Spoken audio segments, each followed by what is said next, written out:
On the 27th of April, 1997, a farmer in Indonesia was leading his livestock through a dense sugarcane field near his home when his foot struck something unusual.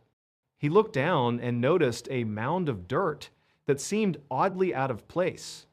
For a moment, he considered digging, but since the land wasn't his, he chose to leave it alone and instead reported the strange discovery to the village head. The leader, accompanied by several men, returned to the field and began poking at the mound with a stick. Immediately, a terrible stench seeped into the air, so foul that it forced them to back away. Alarmed, they informed the authorities, who ordered the men to dig further. After just a few minutes of shoveling, their spades struck something soft. With a mix of fear and dread, they brushed away the dirt until a young woman's face appeared, her body buried upright, her head protruding from the soil. Police soon identified the victim as 21-year-old DWI, who had last been seen 3 days earlier when she left home to run a simple errand. That same day, a 15-year-old rickshaw driver came forward with crucial information. He told investigators that on the 24th of April, the night DWI disappeared, she had hired him for a ride. Instead of giving him a clear destination, she only instructed him to travel in a certain direction, saying she would guide him further along the way. When he pressed her, she reluctantly admitted she was going to see a local shaman. The police traced this man, a 45-year-old named Ahmad Siraji. At first, he denied any involvement, claiming he had not seen DWI at all. But when police searched his home and found her belongings inside, his facade crumbled. Without hesitation and almost disturbingly calm, he confessed. He admitted not only to killing DWI, but to murdering dozens of women the same way and burying them in the sugarcane fields. Authorities returned to the fields and began excavating. All around were suspicious mounds of soil. As they dug, body after body surfaced, all buried in shallow graves, positioned upright, their heads left above ground. By the end, investigators believed they had found 42 victims, though the true number could have been higher. When asked why he had done it, Siraji gave a chilling explanation. He claimed that in 1986, he experienced a vivid dream in which his deceased father appeared to him and instructed him to drink the saliva of 70 women. If he succeeded, he would become immortal. Siraji didn't dismiss this as just a bizarre dream. He took it as a sacred command. But he had no idea how to collect saliva willingly from 70 people. After brooding on it, he decided the most efficient way was to kill them and extract it by force. To lure victims, he carefully built a reputation as a mystical healer. He spread word that he possessed supernatural powers and could grant women everlasting beauty and prosperity. The rumor spread quickly, drawing women not only from his village, but from surrounding areas. When they arrived at his home, he demanded a steep fee, roughly $300, then insisted on performing a secret ritual at night. Leading them through a cemetery and into the sugarcane fields, he handed each victim a shovel and told her to dig a hole as part of the ceremony. Once the pit was waist deep, he instructed her to climb in, stand with her arms at her sides, and remain still. If she hesitated, he soothed her fears, assuring her that many had done it before, that it was safe, and that this was the only way the magic would work. When the woman complied, he filled the hole back in, trapping her in place. Then he strangled her with a cable until she stopped breathing. After she was dead, he pulled her from the hole, took her saliva, then dug the hole deeper and reburied her, always leaving her head exposed and always facing his house. He explained that he believed having these women's faces turned toward him gave him even greater power. In Dwight's case, she had grown nervous after paying the fee and initially wanted to back out. To calm her, Siraji enlisted his wife. She had no idea her husband was a serial killer, so when he told her to reassure DWI, she went along, promising the girl it was safe. She even offered to accompany them. Comforted, DWI reluctantly agreed to continue. Hours later, only Siraji and his wife returned. In 2008, Ahmad Siraji was executed by firing squad for his crimes. His wife, convicted of helping lure victims into the deadly rituals, was sentenced to life in prison. On the evening of the 13th of January, 2002, 42-year-old Ronald Huff came back to his Newark, Delaware studio apartment after visiting his grandmother. As soon as he walked inside, he felt terrible. The place was sweltering, but Ronald preferred it that way. He always kept the heat blasting. He tossed his coat over one of the handmade wooden cages scattered across his living room, then staggered toward the phone. Fighting a wave of dizziness, he dialed the auto dealership where he worked and told the office manager he was too sick to come in the next day. When he hung up, he leaned against the counter to steady himself. From behind, a sharp hiss cut through the silence. Without hesitation, Ronald moved to the fridge. Out of habit, he grabbed the handle with his right hand, instantly wincing in pain. That hand was bandaged from an earlier injury. Gritting his teeth, he switched to his left hand and tugged the door open. After shutting it again, he went over to the counter, reached into a jar, and pulled out a squirming handful of 2-inch live cockroaches. He dropped them on the floor, watching them scatter in every direction. It was just part of his nightly routine. Feeling weak, Ronald decided he should lie down. But as he crossed the kitchen, the dizziness returned with brutal force. The room spun. He tried to push through it, aiming for his bedroom, but his legs buckled. Stumbling sideways, he crashed against his apartment door, braced himself for a moment, then slowly slid down with his back against the wood, legs stretched in front of him. His eyelids sank shut, and the last thing he heard before slipping into unconsciousness was the sound of roaches skittering and the crunch of bones being chewed. 3 days later, one of Ronald's neighbors heard police radios crackling outside in the hall. Curious, he opened his door and saw 2 officers with the building superintendent standing outside Ronald's apartment. The neighbor liked Ronald. He was a quiet, polite guy, so it didn't make sense why cops would be there. Then again, he realized he hadn't seen Ronald for several days. The officers knocked repeatedly. No response. After a few minutes, they had the superintendent use his master key. But even then, when they tried to push the door open, it barely budged. Something heavy was blocking it.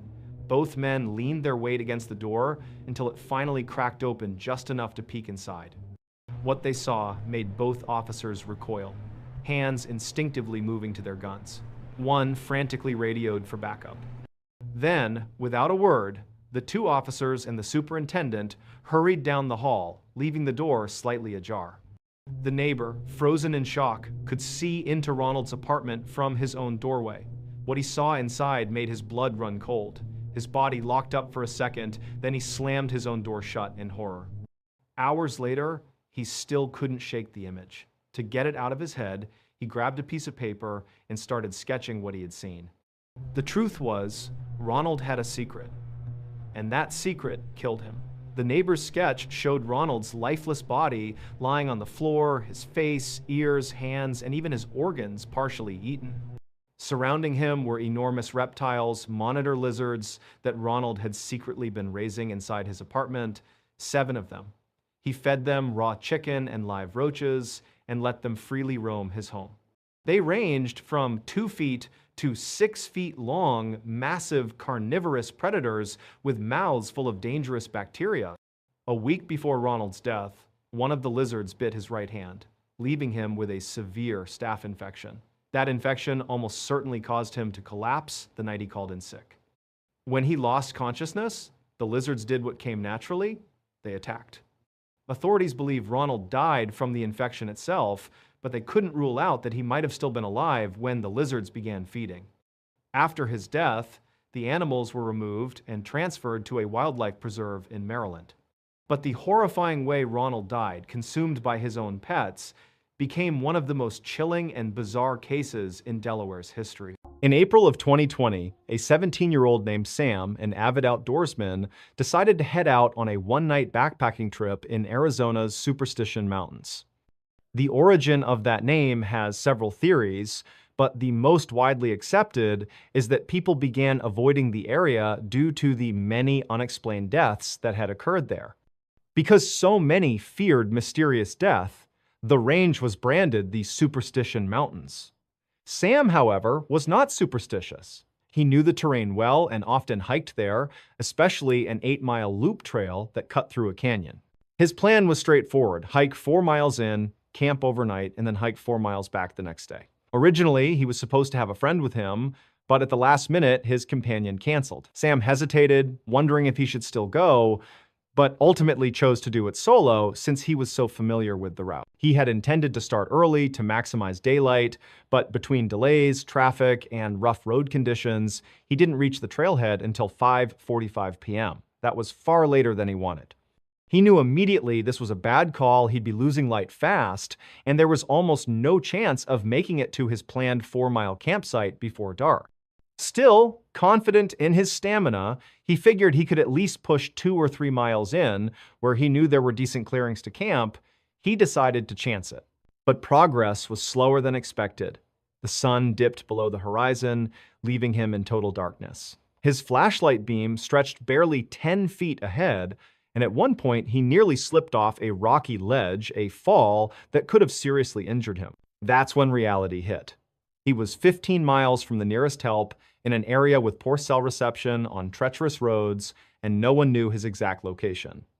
He realized continuing was reckless.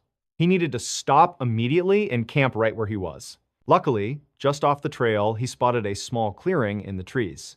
Shining his light revealed an open space, and on its edge, he noticed the remains of an old fire pit. Someone had clearly camped here before and survived the night, which reassured him. He suddenly felt relieved, almost smart, for stumbling onto it. Sam didn't carry a tent. He preferred sleeping on a pad inside a sleeping bag with a tarp strung overhead in case of rain. The surrounding pines made it easy to rig his tarp. Soon he had a fire going, cracked open a can of beans, and settled in for dinner. For a while, everything felt perfect. But as he ate, a nagging unease set in. Something felt off. He found himself scanning the tree line, trying to spot anything unusual. But seated next to a fire in a dark forest meant his vision was limited to a tiny circle of light. Beyond that, it was nothing but blackness. He told himself it was just nerves. Yet, while rationalizing away the feeling, a marble-sized rock suddenly sailed out of the darkness and landed at his feet. Instant dread shot through him. The rock seemed to confirm his instincts he wasn't alone. He quickly scanned the trees, straining his ears. For the next 15 minutes, he listened and watched, tense and ready. But nothing else happened. No more rocks, no footsteps. Slowly, he began calming down, convincing himself he had probably kicked it without realizing, or maybe it had tumbled loose from somewhere. Eventually, he relaxed, climbed into his sleeping bag beneath the tarp, and drifted to sleep. Hours later, he woke abruptly. The same heavy sense of dread had returned, stronger this time. He couldn't see or hear anything, but the feeling that something was wrong was undeniable. Then he caught it, the faint crunch of leaves, like footsteps, about 30 to 40 meters away. At first, he couldn't tell if they were moving toward him or away, but after half a minute, the sound faded. He told himself whoever or whatever it was had left. Still uneasy, he decided to grab his flashlight and shine it in that direction. He reached beside him where he had left it earlier, but his hand came up empty. Confused, he patted the ground. Nothing. His flashlight was gone. Alarm bells rang in his head. The only way it could be missing is if someone or something had taken it. He scrambled out of his sleeping bag, ducking under the tarp, frantically searching the ground. Then, out of the corner of his eye, he spotted light reflecting. Turning, he saw his flashlight lying on the ground 10 meters away, which meant something had been close enough within inches of his sleeping body to pick it up and move it while he lay helpless. His first thought, it's a trap. Whoever did this wanted him to leave the safety of his camp and walk into the dark. A wave of nausea hit him from fear, but he forced himself to stay calm. He laced his boots, grabbed his knife, and made a decision he wasn't going anywhere near that flashlight. Instead, he fed his fire higher and higher, determined to keep it blazing as long as possible. For hours, he stood in the center of the clearing, knife in hand, watching and waiting. Every so often, he'd hear those same rustling footsteps creeping closer, always coming nearer when the fire burned low, pulling back when he stoked it higher. It was a terrifying game of patience. But by 3 a.m., his firewood was gone. Unless he ventured into the forest for more, which he absolutely would not, his fire was going to die. As the flames dwindled, the footsteps returned. This time, closer. At first, they stopped 15 meters out. Then, as the fire shrank further, they crept to within 3. Whoever or whatever was there positioned themselves behind a dense cluster of trees, deliberately staying just out of sight. He couldn't see them, but he knew they were there. And then, silence. For 2 hours, Sam stood frozen, staring at those trees, certain something was lurking behind them, waiting. Finally, just before sunrise, the presence retreated. He heard the steps fade into the woods and never return. When daylight finally broke, Sam didn't bolt immediately. He waited until the clearing was fully lit by the sun before quickly packing up. Then he practically sprinted down the trail, didn't stop until he reached the parking lot, and sped 20 miles straight to the nearest gas station. Breathless, he got out of his car to collect himself. That's when he noticed something new. On the dusty rear window of his vehicle, someone had traced a message with their finger. It read, "Sleep well?" Sam is certain the person or group that stalked him in the Superstition Mountains was the same one that left that chilling note on his car. And he still wonders what might have happened if he had gone to retrieve that flashlight. It was around 8:30 p.m. on December 29th, 1972, when passengers at JFK International Airport in Queens, New York, heard over the intercom that Eastern Airlines Flight 401 to Miami was now boarding. About 30 minutes later, all 176 people, including 13 crew members, were seated on board. This wasn't just any airplane. Flight 401 was one of Eastern's brand new Lockheed L-1011 TriStars, a massive, state-of-the-art jet capable of holding up to 400 passengers. It had 2 levels, the main cabin above and a lower deck with a galley kitchen and a lounge just for the crew. That night, Captain Robert Bob Loft was in command. He was 55, strikingly handsome, a perfectionist, with more than 30 zero-hours of flight time. Sitting to his right was First Officer Bert Stockstill, 10 years younger. Behind them was the flight engineer, Don Repo, a strong man with a gentle, approachable demeanor. And in the 4th cockpit seat was Angelo Donadeo, another Eastern Airlines employee hitching a ride to Miami. At 9:20 p.m., Flight 401 thundered down the runway and climbed into the night sky. For the next 2 hours, everything was routine. One passenger, Jerry Escow, was so impressed that he even wrote a letter mid-flight praising Eastern for how smooth the trip was, intending to mail it when they landed. But at 11:32 p.m., everything changed. As Captain Loft began his approach into Miami, he lowered the landing gear. On the L-1011, there are 3 sets of wheels, one under each wing and one under the nose. Each set has a corresponding green indicator light in the cockpit that comes on when the gear locks into place. This time, only 2 lights came on. The nose gear light stayed dark. Loft and his crew assumed the landing gear was fine, the plane was brand new, the problem had to be the bulb. But to be safe, Loft retracted the gear and lowered it again. Still, the nose gear light did not illuminate. Frustrated, he radioed Miami Air Traffic Control, explaining the situation. They instructed him to circle out over the Everglades until the issue was resolved. Loft engaged the autopilot to hold 0 feet and 200 miles per hour, while he and Stockstill fiddled with the tiny bulb. They pressed it, twisted it, even pulled it out and blew on it. Nothing. When they jammed it back in, sideways, and couldn't remove it, Loft turned to Repo and told him to climb down into the hellhole, a small compartment beneath the cockpit with a window where you could visually confirm if the nose gear was down. Repo got out of his seat and climbed below. What no one noticed was that when Loft turned in his chair to speak to Repo, he likely nudged the control column just enough to disengage the autopilot. The massive jet began a slow, steady descent, but it was pitch black outside, no moon, no lights, just an endless void. The descent was so gradual, it didn't feel like falling. And everyone in the cockpit was so focused on that single light bulb that when the altitude warning sounded quietly, just once, it went unnoticed. At 11:42 p.m., Flight 401 slammed into the Everglades at more than 200 miles per hour. 5 miles away, a man named Robert Marquis, out hunting frogs with a friend on an airboat, saw the massive orange flash. He fired up his boat and sped toward it. The impact was catastrophic, but oddly survivable for some. Because the descent was shallow and the Everglades were soft, muddy terrain, the crash wasn't as instantly fatal as it might have been. Of the 176 on board, 77 survived.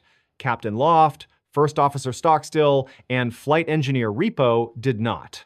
Marquis and his friend were the first on scene, pulling survivors from the wreckage until Coast Guard helicopters arrived. By morning, the cries for help had gone silent. The investigation would reveal the nose gear had been fine all along. The light bulb had simply burned out. The official cause was human error. But that was not the end of Flight 401's story. In the months and years that followed, something strange began happening inside Eastern Airlines. Employees started reporting eerie encounters, ghostly apparitions of Captain Loft, of Don Repo. Silent, watchful, appearing on flights that had salvaged parts taken from the wreckage of 401. Eastern Airlines pressured employees to stay quiet. Reports were buried. Logbooks went missing. But some crew members, shaken by what they'd seen, came forward anonymously. One flight attendant swore she saw Repo in the galley kitchen. Another time, during boarding, an extra captain appeared in first class. He sat silently, staring straight ahead. When approached, he gave no response. Then, in front of multiple witnesses, including crew and passengers, he vanished into thin air. That captain was identified as Bob Loft. There were dozens of such sightings, sometimes terrifying, sometimes helpful. On one flight, Repo's apparition reportedly warned a captain about a malfunction in an engine. When checked, the malfunction was real. By 1974, all the sightings suddenly stopped. Why? Eastern Airlines quietly removed all salvaged parts from their L-1011 fleet. They never gave a reason. But after that, the ghosts of Flight 401 were never seen again. On the morning of September 15, 2010, a 55-year-old man named Greg Flanagan checked into the Elegante Hotel in Beaumont, Texas, where his company always lodged him during the work week. Years earlier, Greg had been a chief engineer on ocean-going vessels, spending months at sea. In midlife, though, he reinvented himself as a landman, someone who negotiated mineral rights and drilling leases. Despite his chain smoking and poor diet, he looked lean and fit, with weathered skin and a neatly trimmed white beard, the appearance of a man who had spent his life outdoors. Every Monday, Greg would drive 2 hours from his home in Lafayette, Louisiana, to Beaumont. Once checked in, his habits were predictable. He didn't drink, didn't socialize, rarely left his room. All he needed was a bed, a TV, and cold air conditioning. His room was basic: a bathroom by the door, a queen bed tucked to the right, a small desk and TV opposite, and a window that overlooked a little swimming pool lined with potted plants. He set his suitcase at the foot of the bed, hung a few shirts in the closet, hooked his toiletry bag on the towel rack, and changed into pajama pants. Greg's evening ritual was simple. He'd crank the air conditioner as low as it would go, prop 2 pillows behind his head, and set up a towel on the bedspread with everything he needed within reach: an ashtray, his cigarettes and lighter, a candy bar, his phone, and the TV remote. That night, he flipped channels until he landed on Iron Man 2. Good enough, he thought, as he unwrapped the candy bar, ate a piece, and lit a cigarette. The next morning, his wife Susie didn't get his usual call. Greg phoned her every morning without fail. When repeated calls went unanswered, she rang his office, only to hear that he hadn't shown up. Alarmed, she asked a couple of his coworkers to check on him at the hotel. When they knocked on his door, there was no response. They fetched the manager, who unlocked the room. What they found inside made them stagger back. Greg was lying face down in the middle of the room, his body twisted as if he'd collapsed mid-stride. His left arm was pinned beneath him, 2 fingers still clutching a burnt-down cigarette. The room was stifling hot, and Greg's skin had taken on a bluish-gray tint. Detective Scott Apple was called to the scene. Short, silver-haired, muscular, he looked every bit the career cop. As he surveyed the room, nothing suggested foul play. No signs of forced entry, no struggle, no theft. Greg's wallet was still stuffed with cash. The only marks on him were a scrape on his cheek from the fall and a small abrasion in his groin. To Apple, it looked like a natural death. When Susie was notified, she told Apple her husband had been a lifelong smoker, ate terribly, and never saw a doctor. She had always worried he'd keel over from a heart attack. Apple nodded, convinced it was the most likely explanation. Greg's body was sent to Dr. Tommy Brown, the local medical examiner. At first glance, the theory fit a middle-aged man with bad habits, no obvious wounds, found collapsed in a hotel room. But once Dr. Brown opened him up, the case took a bizarre turn. Inside Greg's torso was devastation. Broken ribs, torn organs, his heart punctured, his abdominal cavity filled with blood. It was the kind of trauma seen in car crash victims or people crushed by massive weight. But there were no external injuries, no bruises, nothing to suggest blunt force. Stunned, Dr. Brown declared it a homicide, likely the result of a beating, though he admitted the evidence didn't quite make sense. Apple was baffled. He dug into Greg's background, hoping to find a motive, but everyone described Greg as polite, kind, happily married, with no enemies. There was no affair, no financial trouble, no hint of scandal. He was a quiet man who worked, called his wife, smoked his cigarettes, and kept to himself. With nowhere to go, Apple scrutinized hotel records. One oddity emerged. The night Greg died, he had tripped a breaker while making popcorn in the microwave. That power outage knocked electricity out, not just in his room, but in the two rooms beside it and the one directly below. Maintenance logs showed a staff member restored the power around 8:30 p.m. Apple considered two theories. One, the maintenance man who had a criminal record attacked Greg. But there was no evidence. Two, Greg's neighbors in room 349, two electricians known to drink and party, confronted him after losing power and beat him. But when Apple interviewed them, they seemed cooperative, even concerned, and offered their phone numbers to help further. Neither theory stuck. Months passed, the case stalled, and eventually it went cold. Then, 7 months later, Susie hired a private investigator. Ken Brennan, a former DEA agent and Long Island cop with a reputation for cracking unsolvable cases. Brennan flew to Louisiana, grilled Susie about her marriage, then went to Texas to meet Apple. Apple handed over the case files. Brennan spent the night studying them. The next day, he told Apple he had it figured out. Apple rolled his eyes. He'd been stuck for months. But Brennan was serious. He asked Susie one question over the phone. Did Greg ever smoke with his left hand? She answered no, only his right. That was all Brennan needed. Here was his theory. Greg had been watching TV, smoking with his right hand, when something catastrophic happened. He jumped off the bed, switched the cigarette to his left hand so he could grab the doorknob with his right, and collapsed before reaching it. But what caused him to leap up? Brennan believed Greg had been shot. Apple was skeptical. There was no bullet wound. But Brennan brought him back to the hotel room, pointing to a patched spot on the wall. He argued it wasn't from the doorknob, as Apple thought. They went next door into room 349. Brennan ran his hands along the wall until his finger pushed into a tiny plug of toothpaste stuffed into a hole. Crime scene investigators later confirmed it, a bullet hole lined up perfectly with where Greg had been sitting in bed. Looking back at autopsy photos, that abrasion in his groin was a small entry wound. The hole in his heart lined up with the bullet's path. Greg had been shot through the wall. Re-interviewed, one of the electricians cracked. He admitted that his coworker, Mueller, had been fooling around with a pistol in their room. Drunk, he'd pointed it at his friend, dropped it, and the gun went off. The bullet blasted through the wall into Greg's room, striking him fatally. Panicked, they heard nothing at first and assumed the room was empty. When they later returned and heard Greg coughing, they convinced themselves he was fine. The next day, when they saw police assuming natural causes, they stayed quiet and plugged the hole with toothpaste. Mueller was charged with manslaughter and sentenced to 10 years. Greg's mysterious internal crushing turned out not to be a beating or a medical condition at all, but the silent path of a stray bullet fired recklessly in the room next door.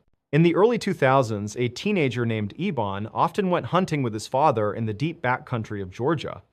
By the time he turned 14, his father had befriended a wealthy landowner who generously offered them access to one of his private hunting reserves, a place few others had ever set foot in. It was an incredible opportunity, and just a few days later, on October 5th, the two of them drove out to try it. They set out before dawn, arriving at a locked gate that marked the boundary of the property. Using the code the landowner had provided, they let themselves in, relocked the gate behind them, and followed a dirt access road for about 2 miles before it ended at the edge of a vast forest. Parking their truck, they geared up and hiked into the trees under cover of near total darkness. Although they were there to hunt, both Eban and his father loved simply being in the woods, camping and hiking together, but almost immediately they noticed something strange about this forest. It was too quiet. No bird calls, no rustling of small animals, nothing. The silence was so absolute that the only break in it was the distant drone of a single airplane overhead. Still, they brushed it off, assuming that maybe the wildlife had been spooked by their arrival. They continued to the hunting stand that the landowner had recommended and settled in. But as the hours crawled by, nothing stirred. No deer, no turkeys, not even squirrels.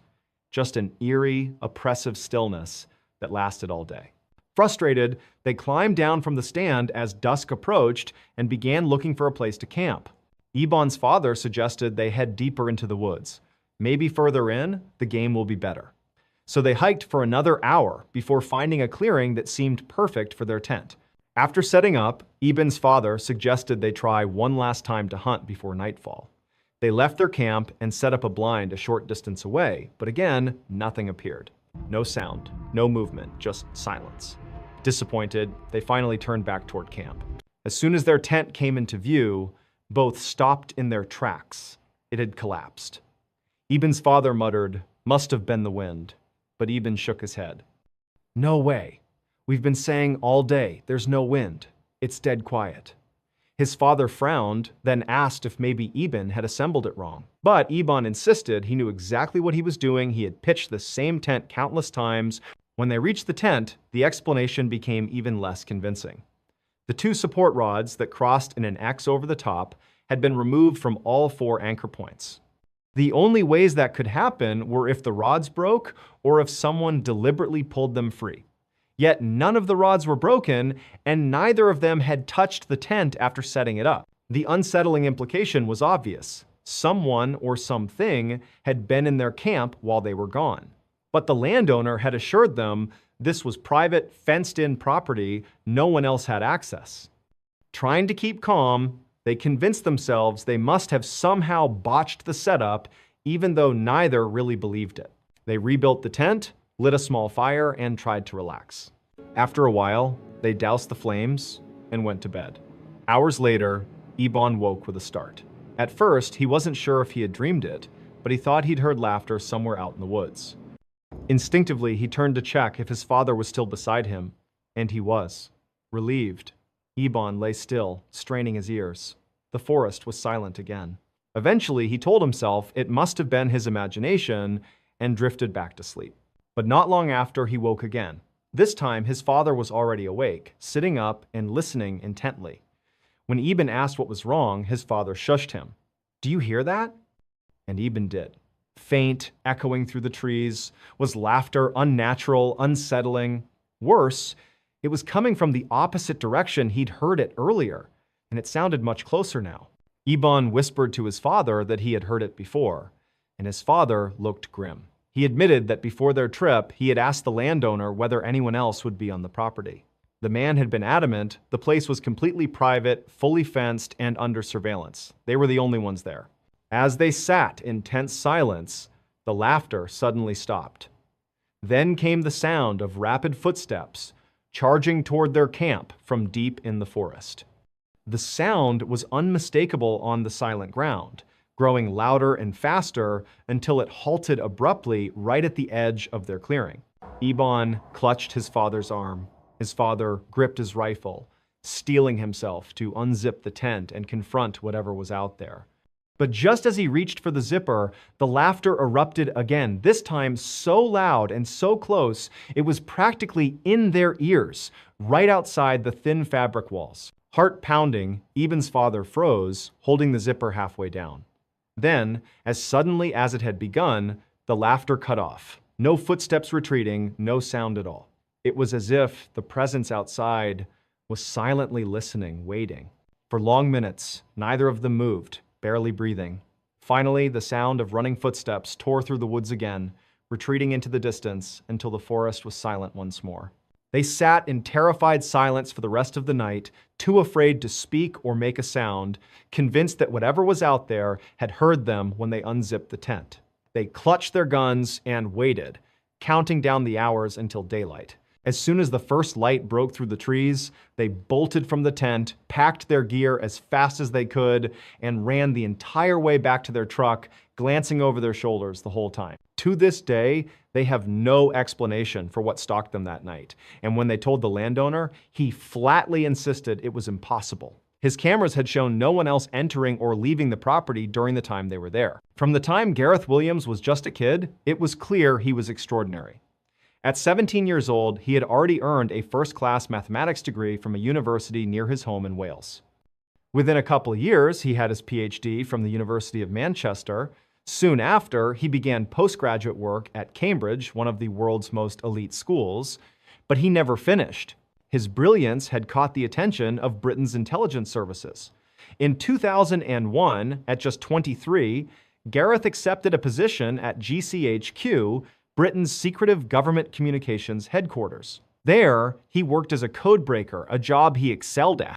Despite being intensely private and almost painfully shy, Gareth's contributions were so important that his team won Britain's highest honors for international codebreaking. In 2009, another agency came calling, MI6, the Secret Intelligence Service.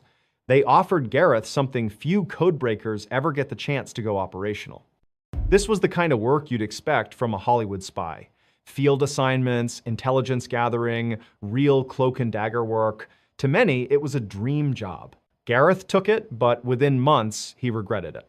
MI6 was nothing like GCHQ. The culture was competitive, flashy, and social expensive cars, hard partying, long hours. Gareth wanted no part of it. He simply wanted to do the work and be left alone. At GCHQ, that was fine. At MI6, it made him an outsider. After less than a year, Gareth was planning to leave. In August of 2010, Gareth went on vacation. When the time came to return, he didn't show up at his London office. Oddly, no one from MI6 bothered to check in on him. Days passed without contact. It wasn't until Gareth's sister called the police, worried she hadn't heard from him, that anyone went to his flat. On August 23rd, a uniformed officer arrived at his Pimlico apartment for a welfare check. After knocking and getting no answer, the landlord provided a key. Inside, the officer called Gareth's name. No response. The first floor was empty, so he climbed the stairs. At the top was a closed door. When he pushed it open, what he saw would dominate international headlines for weeks. The bathroom was ordinary, except for the red duffel bag sitting in the bathtub. Inside that bag was the decomposing body of Gareth Williams.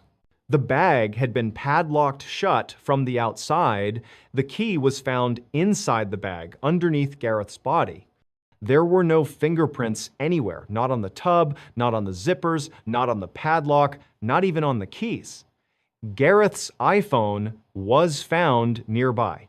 It had been factory reset on August 15th, the same day Gareth was last seen alive on CCTV footage. Investigators concluded he had likely died that very day. The coroner's report was baffling. Gareth's body bore no signs of trauma, no defensive wounds, and toxicology tests showed no alcohol or drug. The heat inside the apartment, the thermostat, had been cranked up despite it being August, sped up decomposition, making cause of death impossible to determine. So what happened? Theories exploded. Some suspected the Russian mafia. In the weeks before his death, Gareth had been working on cases linked to Russian money laundering, a dangerous assignment that could easily have made him a target. Others suspected MI6 itself. Why hadn't anyone checked on Gareth when he didn't return from holiday? Former intelligence officers publicly claimed MI6 may have staged a cover-up, cleaning the flat of fingerprints and evidence before police arrived. Then there was the more sensational theory that Gareth's death was an accident tied to personal interests. Investigators learned he had occasionally browsed bondage websites. Once his landlord had to help him untie himself after he bound his wrists to a bed frame. Could Gareth have locked himself inside the bag as part of some bizarre experiment or fetish? Two experts tried to replicate it. Over 400 attempts later, neither could successfully climb inside and lock the padlock from the outside. Even if Gareth somehow managed it, there was still the glaring problem: how did he do it without leaving a single fingerprint anywhere? Despite glaring red flags, in 2013, the official verdict was that Gareth's death was probably accidental. The case was closed. But to this day, many believe the truth of what happened to Gareth Williams, the brilliant codebreaker found zipped and locked inside a duffel bag, remains buried deep within the walls of British intelligence. From a young age, Pauline Day always had a nagging sense that something about her family didn't quite add up. Years later, she would find out her instincts were right. Back in 1970, when Pauline was just 5, her parents, Ruth and Warren, separated. To Pauline, it wasn't exactly shocking. Her father drank heavily and was violent, so the split almost felt inevitable. Afterward, Pauline, her mother, and her brother moved across Vancouver into a new house. That's when Pauline began noticing her mother seemed perpetually anxious, though she never explained why. By the time Pauline turned 9, her mother suddenly announced they were going on vacation to Winnipeg, nearly 1,000 miles away. But when they arrived, Ruth told her children the truth. They weren't going back. Vancouver and their father were gone for good. Pauline and her brother were devastated, but Ruth insisted it was necessary. Over the next few years in Winnipeg, Pauline built a small circle of friends. Just as life was beginning to feel normal, Ruth uprooted the family again. This time, she said they were moving clear across the country to New Brunswick, and they were forbidden from telling anyone. Pauline slipped once, mentioning it to her best friend Wendy, and when Ruth picked her up, the two girls had to pretend everything was fine. It was the last goodbye they'd ever share. In New Brunswick, the family finally seemed to settle down. They stayed for years, but Ruth's nerves never eased. Pauline grew up, moved a couple of hours away, and by her early 20s was working as a reporter.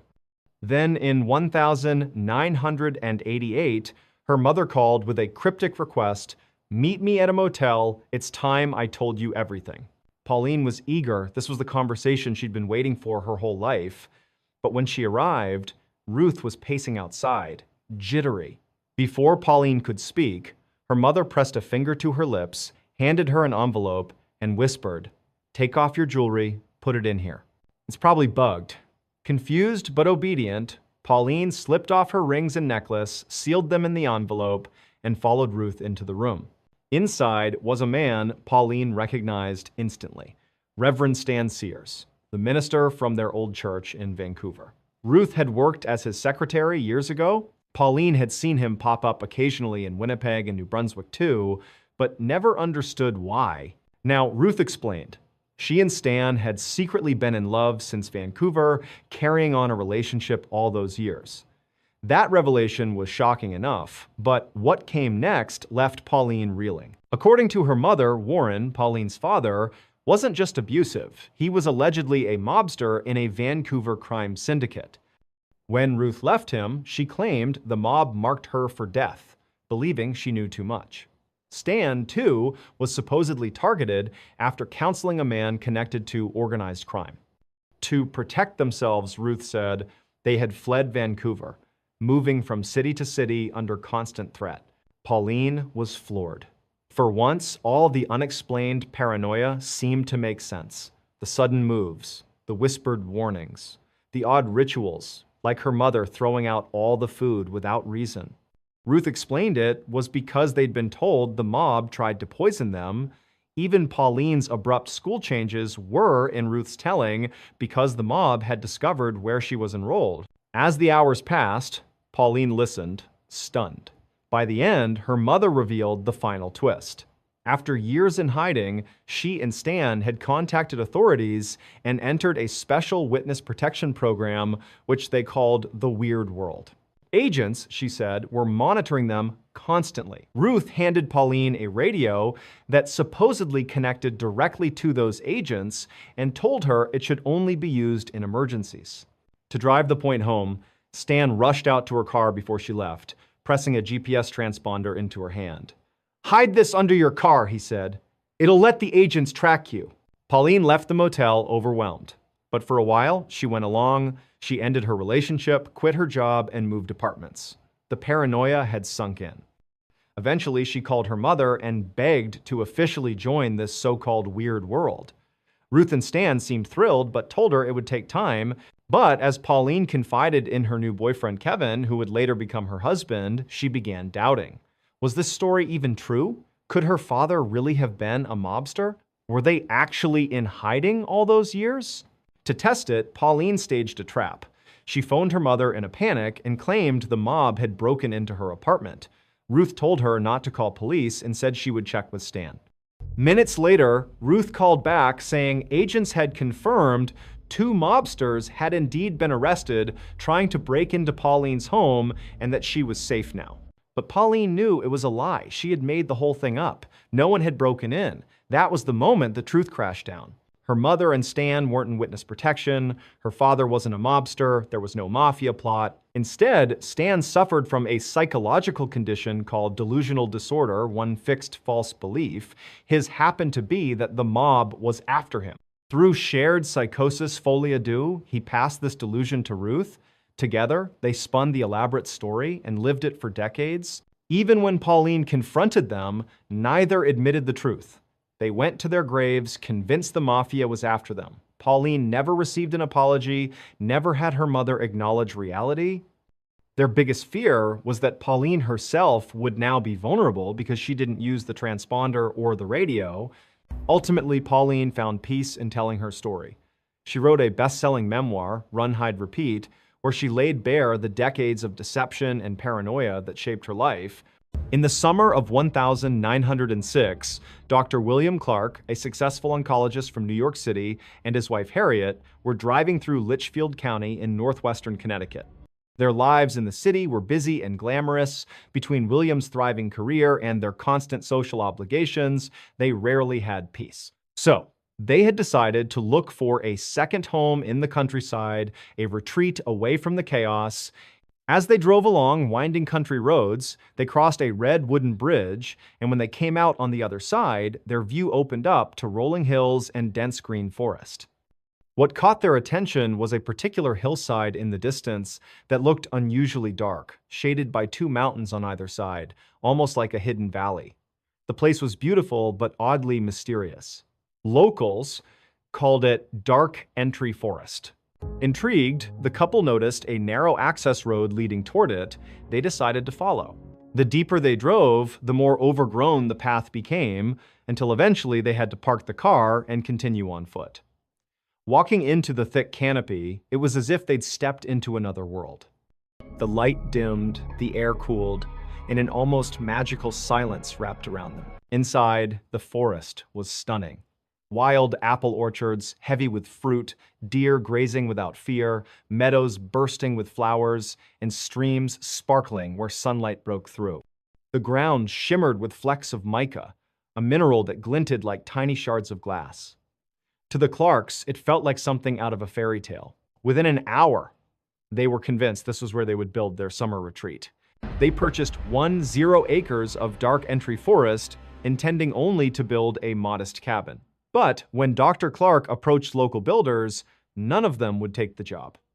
They never gave a clear reason, only excuses, always refusing to set foot in that forest. Unbothered, Dr. Clark decided to do it himself. On weekends, he traveled alone into Dark Entry, where owls seemed to greet him each time with haunting calls. Over several months, he cleared land, felled hemlock trees, milled them into lumber, and eventually built a rustic 2-story cabin. He even laid piping from a nearby freshwater spring and constructed a pool beside a brook full of trout. By Thanksgiving of 1906, the cabin was complete. For years, the Clark family returned each summer and every holiday, finding peace in their secluded woodland retreat. It was idyllic until 1918. That summer, Dr. Clark was called unexpectedly back to New York for an urgent case. Harriet chose to stay at the cabin alone, uneasy but confident she would be safe. William promised to return within a couple of days. In reality, he was gone for only 36 hours. When he returned by train, Harriet wasn't waiting at the station. Concern growing, he walked the familiar path toward the forest. But as he stepped under the canopy, everything felt different. The owl's calls, once charming, now sounded menacing, almost as if warning him to turn back. The deeper he went, the louder and more chaotic the hooting became, until it was nearly deafening. Panicked, he hurried up the hill toward the cabin. The front door was ajar. Bursting inside, he immediately sensed something was horribly wrong. The air was heavy, the silence oppressive, until a high-pitched, manic laughter echoed from upstairs. Heart pounding, Dr. Clark ran up to the bedroom. The door was slightly open, and the laughter poured out from within. Pushing it wide, he froze. In the corner was Harriet, curled into a ball. Her jaw was unnaturally stretched open, though her mouth didn't move. The horrifying laughter was pouring out of her as her chest heaved and her wide eyes locked on him. Terrified beyond words, Dr. Clark fled. Harriet was later removed from the cabin, muttering only about the strange creatures she had seen outside creatures she insisted that kept returning. It was the same claim that many of Dudleytown's former residents had made before the village collapsed into ruin. Because here's what the Clarks never knew. Dark Entry Forest had once been home to a small settlement called Dudleytown, founded in the 1740s. At first, it thrived. But by the late 1700s, tragedy struck family after family. Disease, sudden deaths, bizarre accidents, madness, and strange sightings of shadowy figures in the trees plagued the town. By 1900, every resident was gone, dead, vanished, or driven insane. The last survivor, John Brophy, watched his home burn to the ground before disappearing forever into the woods. From that day forward, Dudleytown was abandoned, its foundations left to crumble beneath the forest. Locals whispered it was cursed. What exactly happened to Harriet after that night is unclear. Some accounts say she spent the rest of her life in an asylum. Others claim she eventually returned to New York, where she ended her own life. What is certain is that she never recovered. In the years that followed, Dark Entry Forest gained a terrifying reputation. Visitors reported icy blasts of air, phantom hands striking them, and overwhelming feelings of dread. Paranormal investigators Ed and Lorraine Warren even declared it a site of demonic presence. Today, entry to the forest is forbidden, strictly off-limits, but stories still circulate. Tales of shadows that move on their own, owls that seem to mock intruders, and laughter, unnatural, high-pitched laughter echoing among the ruins of Dudleytown. In 2006, a man named Dave Murphy had just begun his career as a police officer in Salt Lake City, Utah. His first assignment was as a protective services officer, responsible for maintaining security at various county buildings. His very first posting was the Capitol City Theater, an old, elegant landmark dating back to the early 1900s. On his first day in early August, Dave reported to the theater and met his partner, Officer Morgan Matthews. From the start, Dave noticed Morgan was all business, no small talk, strictly focused on the job. The first stop was the control room on the first floor, where monitors displayed the building's security feeds. The theater had 3 floors plus a basement, and while cameras were installed throughout, the footage was grainy and almost useless at night unless lights were on. After showing Dave the control room, Morgan explained they needed to do a full security sweep, something required at both the start and end of each shift. Together they moved through the building, checking every door and every light. When they descended into the basement, Dave was taken aback. The hallway stretched on endlessly, lined with doors, dimly lit, and right in the middle sat an old upright piano. The atmosphere instantly unsettled him. This place is creepy, he thought, hoping he wouldn't have to spend much time down there. Still, they finished their rounds through all floors, then returned to the control room. Dave tried to strike up conversation with Morgan during the shift, but Morgan kept distant, his demeanor almost cold. At the end of the night, Dave noticed how eager Morgan was to leave, practically rushing out the door. Something felt off. It was as though Morgan hated being in that theater. Dave didn't know it yet, but Morgan had good reason. For the next couple of days, while Dave was still training, the two men made their rounds together. But on August 9, only Dave's third day, Morgan decided he was confident enough in Dave's ability to secure the building alone. So that night, Dave set off to do the full sweep by himself. Basement cleared, doors locked, lights off. First floor checked, main auditorium inspected. Second floor, fine. Finally, the third floor, he moved from office to office until he reached the last stop, the rehearsal room.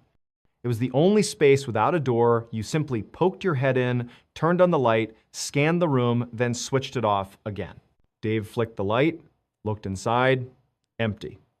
Satisfied, he shut it off and stepped back into the hall. That's when it happened. From directly across the corridor came the deafening slam of a door, the bathroom door. Dave froze, adrenaline surging. His immediate thought was that someone had been hiding in there and had bolted. He raised his radio. Someone's on the third floor. Morgan checked the cameras but saw no one. Gun drawn, Dave held his aim on the hallway, waiting for backup. Then he realized something chilling. The person might not have left at all. They could still be inside the bathroom. And a second thought struck him. Those doors weren't capable of slamming shut. They were fitted with hydraulic closers that prevented them from doing so. When Morgan arrived, both officers leveled their weapons at the bathroom door and burst inside. Every stall, every corner clear, no one was there, and there was no possible exit. Still on edge, they decided the intruder must have slipped away and started a full search of the building. On the second floor, they discovered every light blazing and every door wide open, despite the fact Dave had turned them all off and locked them earlier. Yet once again, room by room, they found nothing. Eventually, they gave up, chalking it up to nerves. But both men left uneasy. 2 nights later, August 11, Morgan was on duty alone. Sitting in the control room, he heard whispers just behind him. Startled, he drew his pistol and stepped into the hallway. The whispers retreated ahead of him, drifting toward the stairwell. At the top of the stairs, he paused, listening. From the basement below came the sound of coughing. His heart pounded as he crept downward. Halfway down, the coughing abruptly stopped. He flipped the lights, swept the hallway empty. As he moved through, checking doors, he suddenly smelled smoke. He unlocked a nearby room, expecting fire, but there was none, only the odor. He searched every space, again and again, but found nothing. Eventually, the smell dissipated. Uneasy, but with no evidence, he let it go. Weeks later, on September 4, Dave arrived early for his shift. Inside the lobby, he overheard staff talking about ghosts. Intrigued, he introduced himself, and one of them, a senior accountant named Blair Fuller, offered a story. Blair recalled a late night a couple of years earlier. Alone in his office on the 3rd floor, he heard the elevator machinery start up. He remembered thinking this was odd, since he was the only one there. He looked out his office window, watching as the elevator rose. Basement, 1st, 2nd, 3rd. The doors opened, empty. Moments later, the alarm sounded as if something blocked the doors, but nothing was in the way. Curious, Blair stepped into the elevator. The air was suddenly frigid. He turned to look back toward his office just as the doors closed on their own. Without him pressing anything, the basement button lit up. When the doors opened at the basement, the hall stretched away into darkness, the lone piano faintly visible. Mustering courage, Blair called out, but silence answered. He quickly retreated to his office. Minutes later, loud bangs echoed outside. He opened his door and saw a massive filing cabinet in the foyer, its drawers slamming shut one by one as though invisible hands were closing them.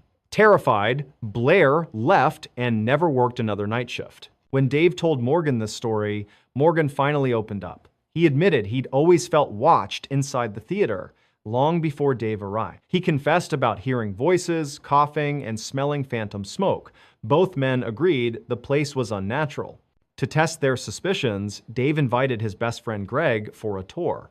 While walking through the basement, they spotted a door ajar. Weapons drawn, Dave and Morgan advanced, Greg trailing nervously behind. Before they reached it, the door slammed shut in their faces. Then the handle began rattling violently. Steeling themselves, they forced the door open, swept inside empty. That's when Greg gasped, pointing into a corner. "There's someone sitting there!" he cried. But the officers saw nothing. Shaken, the three quickly abandoned the basement. The county responded by installing new cameras with infrared to catch the supposed intruder. On September 15, Morgan was alone scanning the feeds when he spotted something disturbing. In the auditorium, a dark figure sat in one of the seats. He leaned closer as the figure lifted its head, eyes glinting. Then, before his eyes, it rose straight into the air and vanished. Morgan quit that very night. Weeks later, Dave was working alone when piano music echoed from the basement. Gripping his pistol, he descended. The music grew louder until suddenly it stopped, the protective cover over the keys slamming shut. Dave found the piano untouched, the basement empty. That was the last straw. He demanded reassignment, refusing ever to set foot in the theater again. For a time, security was handled by rotating officers. Then, in late November, a veteran named Josh Thomas took over full-time. On his very first night, he called for backup, claiming the elevator had mysteriously risen from the basement and opened on the third floor with no one inside. Dave, nearby in his patrol car, reluctantly responded. Inside the auditorium, while the two men talked on stage, Josh suddenly froze, eyes locked over Dave's shoulder. Dave turned. At the very back stood a hooded figure, its face hidden. As they stared, it spun around, revealing charred, blackened skin and deep, hollow eyes, then bolted into the darkness. They searched but found nothing. Later research uncovered that in the 1940s, a devastating fire had swept the theater. A man trapped in the basement had perished. Dave, Morgan, and Josh all came to believe the entity they encountered was that man's restless spirit. On the evening of January 12, 2016, 18-year-old Dylan Parker was at a party in his hometown of Osburn, Idaho. Late into the night, he decided it was time to leave. Since it was snowing and bitterly cold outside, Dylan phoned his mother and asked if she could meet him at the gas station just down the road from where the party was being held. When his mother answered, she could immediately tell Dylan had been drinking, his voice was slurred, and he sounded unsteady. She was angry because he was underage, but despite her frustration, her priority was to get her son home safely. She told herself she could deal with his behavior tomorrow, and she agreed to pick him up. As she drove toward the gas station, her phone rang again. This time, Dylan's voice was frantic, panicked. He demanded to know where she was, sounding almost terrified. His mother tried to calm him down, explaining she was only a minute away and would be there shortly. Then the call suddenly ended. When she pulled into the gas station, Dylan was nowhere to be seen. She tried to call him back, but now his phone was switched off. She went inside the gas station, asking if anyone had seen her son. The employees said no. Back in her car, she drove around for half an hour, shouting Dylan's name, but there was no trace of him. His phone remained off, a sick feeling grew in her stomach, and eventually she contacted the police to report him missing. Investigators began by searching the party house where Dylan had last been seen. Friends confirmed that he seemed fine when he left, simply telling them his mom was picking him up. Authorities expanded their search across town, but they came up empty. For days, nothing turned up. Then, 10 days later, Dylan's body was discovered by accident. Two people had crashed their ATVs during a late-night ride. When they returned the next day to retrieve their vehicles, they stumbled upon Dylan's remains. His body was found outside of town, high on a forested hillside. To reach this location, Dylan would have had to walk in the opposite direction of the gas station. Toxicology reports showed he had consumed alcohol, but locals knew Dylan was familiar with the area. The gas station was in the well-lit center of town. It would have been obvious to him he was heading the wrong way, deeper into darkness. Yet somehow, he ended up on that isolated hill. The details surrounding the discovery were even stranger. On the night Dylan disappeared, there was plenty of snow on the ground.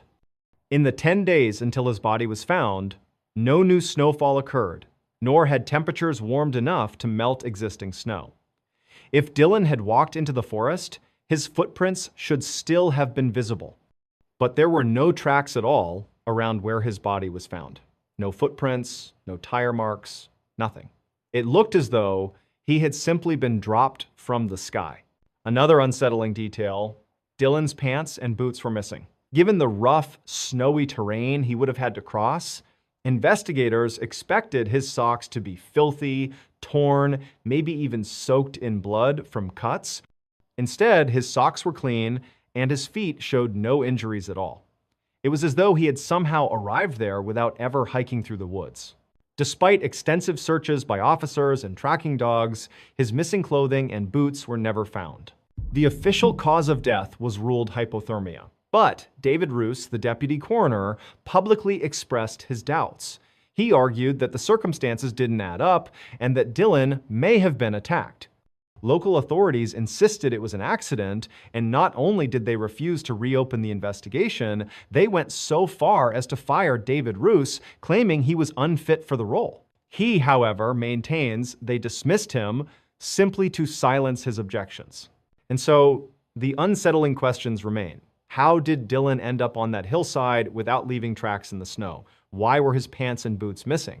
And why were his socks clean and his feet uninjured despite the treacherous terrain? Unless someone speaks up, the truth behind Dylan Parker's final night may never be known. Dustin Self grew up in Piedmont, Oklahoma, a small town located just northwest of Oklahoma City. Throughout his childhood and early teens, Dustin was an average student. His grades were nothing spectacular, and he didn't seem to take academics too seriously. But during his senior year of high school, he discovered weightlifting, and everything began to change. It gave him purpose, structure, and confidence. His dedication to fitness carried over into his academics, and by graduation, he was not only in great physical shape, but had also dramatically improved his grades. Despite this positive turnaround, Dustin didn't follow the expected path after high school. He didn't enroll in college, get a steady job, or spend more time with friends and family.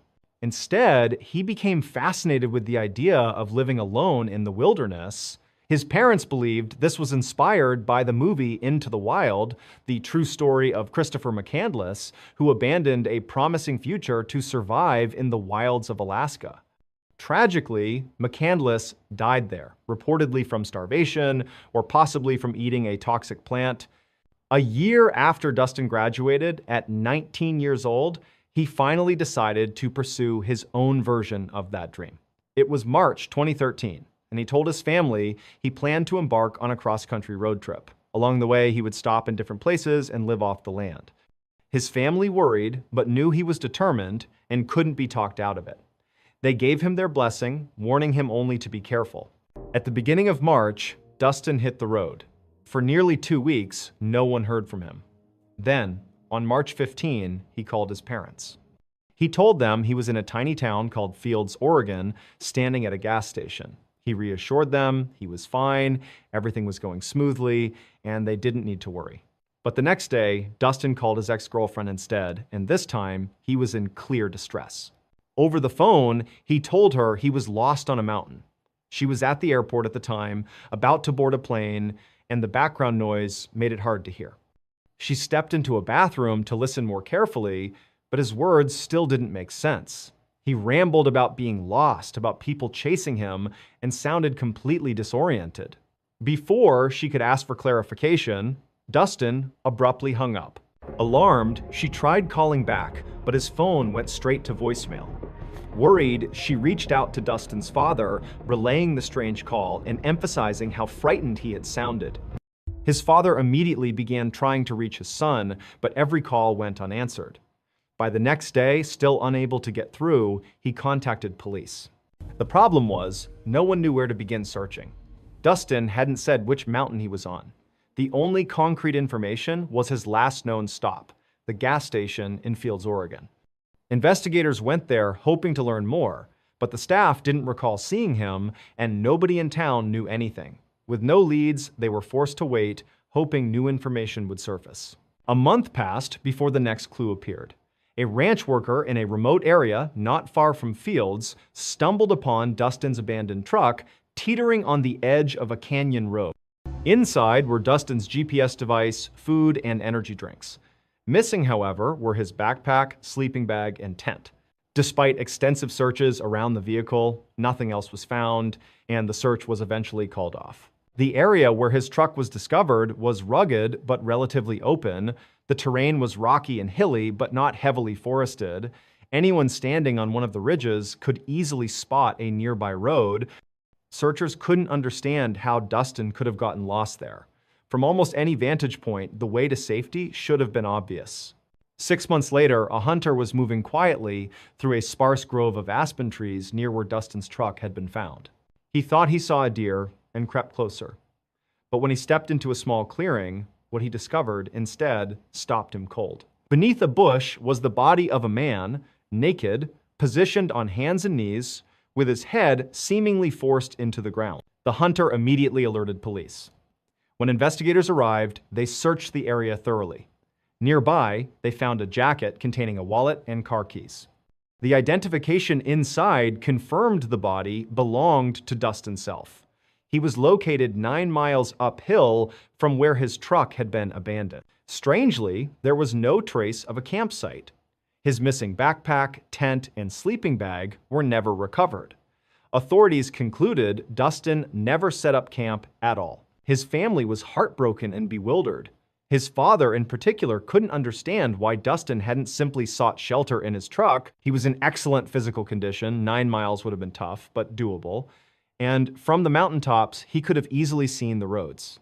Yet, for reasons no one can explain, he left his vehicle and traveled into unforgiving terrain. Investigators ruled out foul play and said there was no evidence Dustin intended to harm himself. The official cause of death was believed to be hypothermia, but due to the decomposition of the body, it couldn't be confirmed.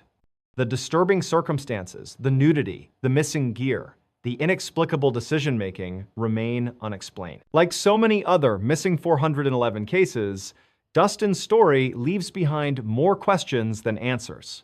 Why abandon his truck with supplies inside? Why walk 9 miles into the hills, discarding clothes and equipment along the way? And why did he die in such a strange, almost staged position, head driven into the ground? To this day, no one knows. In 2010, Jan Maccabee was living in Lima, Ohio, with her husband, Bruce. Lima sat about 80 miles southwest of Lake Erie. Jan had built a thriving career as a booking agent for musicians, entertainers, and bands, but her true passion had always been deer hunting. When hunting season opened that September, she was eager to get out into the woods. On the morning of September 29, the weather was gray, damp, and chilly. But by the afternoon, when Jan was preparing to head out, the sun had broken through and the temperatures warmed. She told Bruce around 5 p.m. that she was leaving, and by 5:30, she had reached her tree stand. This wasn't some deep wilderness, just a patch of forest she knew well. There were houses nearby, farmland, and even a high school a mile north where her nephew attended, but from her tree stand, all she could see were trees. Jan's favorite hunting method was to climb 15 feet up into her stand with her bow and arrow and wait for deer to wander past. Once settled in, she began casually texting a friend on her BlackBerry, glancing up occasionally to scan for deer. Throughout, she could hear the normal soundtrack of the woods, squirrels rustling, crickets chirping, birds calling. Around 6 p.m., her texting conversation tapered off. She returned to simply watching her surroundings. By 6:20, no deer had appeared, and boredom began to creep in. To pass the time, she decided to take a selfie. She snapped a photo, lowered her phone, and instantly noticed something was wrong. The forest had gone utterly silent. Every bird, every cricket, every squirrel, it was as if someone had flipped a switch. Jan was an experienced hunter, and she knew this type of silence usually meant a large predator was nearby. But this felt different. The stillness was too sudden, too complete, it frightened her. She quickly texted her friend again. The woods just went completely silent, very odd. The moment she sent the message and lowered her phone, she froze. About 20 feet away, in the branches of a tree across from her, something was moving. What she saw was the strangest and most terrifying thing she had ever laid eyes on. It looked like a shimmering distortion, as though the air itself was alive. She compared it to the mirage you see on a hot day above pavement, except this had shape, mass, and intent. To Jan, it resembled the faint outline of a person wrapped in transparent plastic. Convinced it might be her eyesight, she rubbed her eyes. But when she looked again, the figure had shifted closer, perched on a lower branch, as though it were watching her. Panicked but determined to document it, Jan lifted her BlackBerry and snapped another photo. Just then, the strange distortion slipped behind the tree and vanished. Seconds later, the sounds of the forest returned as abruptly as they had stopped. Birds, crickets, squirrels, everything was back to normal. Jan sat trembling, unsure of what she had just witnessed. She kept staring at the spot where the thing had disappeared, trying to steady her nerves. Eventually, she looked at the photo she had taken. The image was a blur, distorted and unclear. She thought she must have covered the lens or let her hair get in the way. Still, she was unsettled. She knew she had held the phone properly, and her hair had been tied back under a cap. When she got home, Jan said nothing to her husband. She tried to laugh it off as her imagination. That evening, they ate dinner and sat together scrolling on their phones. At one point, Bruce reacted to an email he'd received. Curious, Jan asked what it was. He explained their nephew had sent him a message.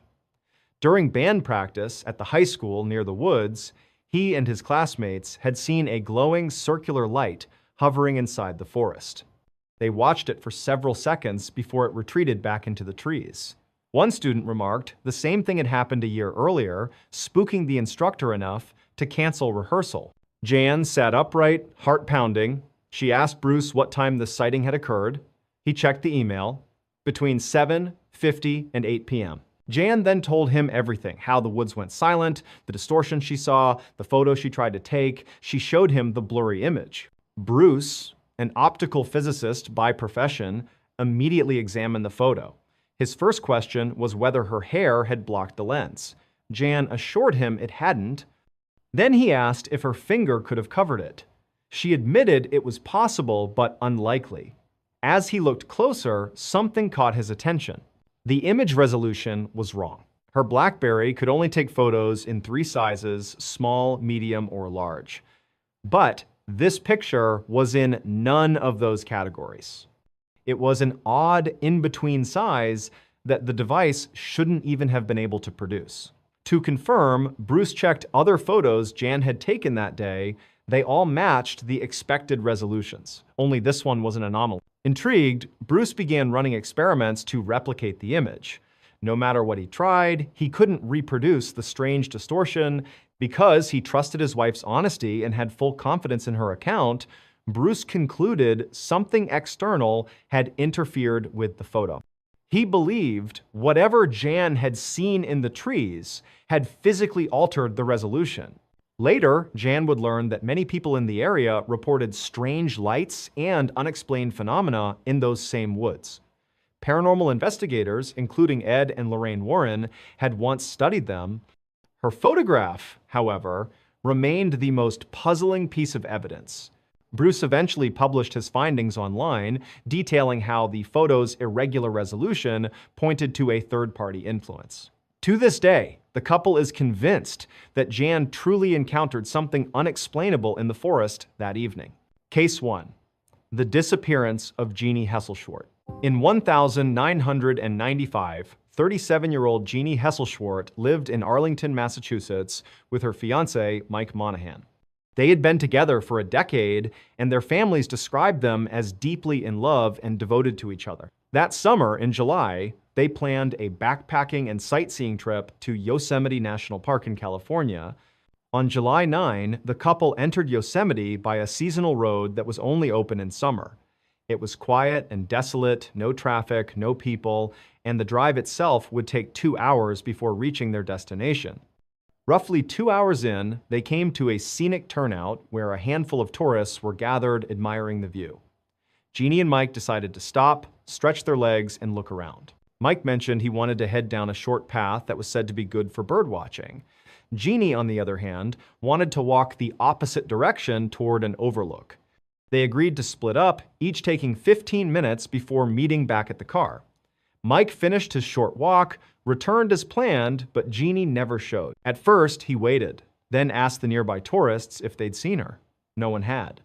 Growing anxious, he wandered a little up the trail she had taken, but quickly realized it branched off in several directions. Not knowing where she went, he hurried back. Spotting a park employee collecting trash, he begged for help. Within 45 minutes, rangers were on the scene. What followed became Yosemite's largest search and rescue operation at the time. 40 square miles covered by helicopters, dogs, rangers, and hundreds of volunteers. Yet no trace of Jeannie was found. After 2 weeks, the only clues were 2 boot prints believed to be hers, one near the turnout, and another oddly placed crossing a major trail instead of following it.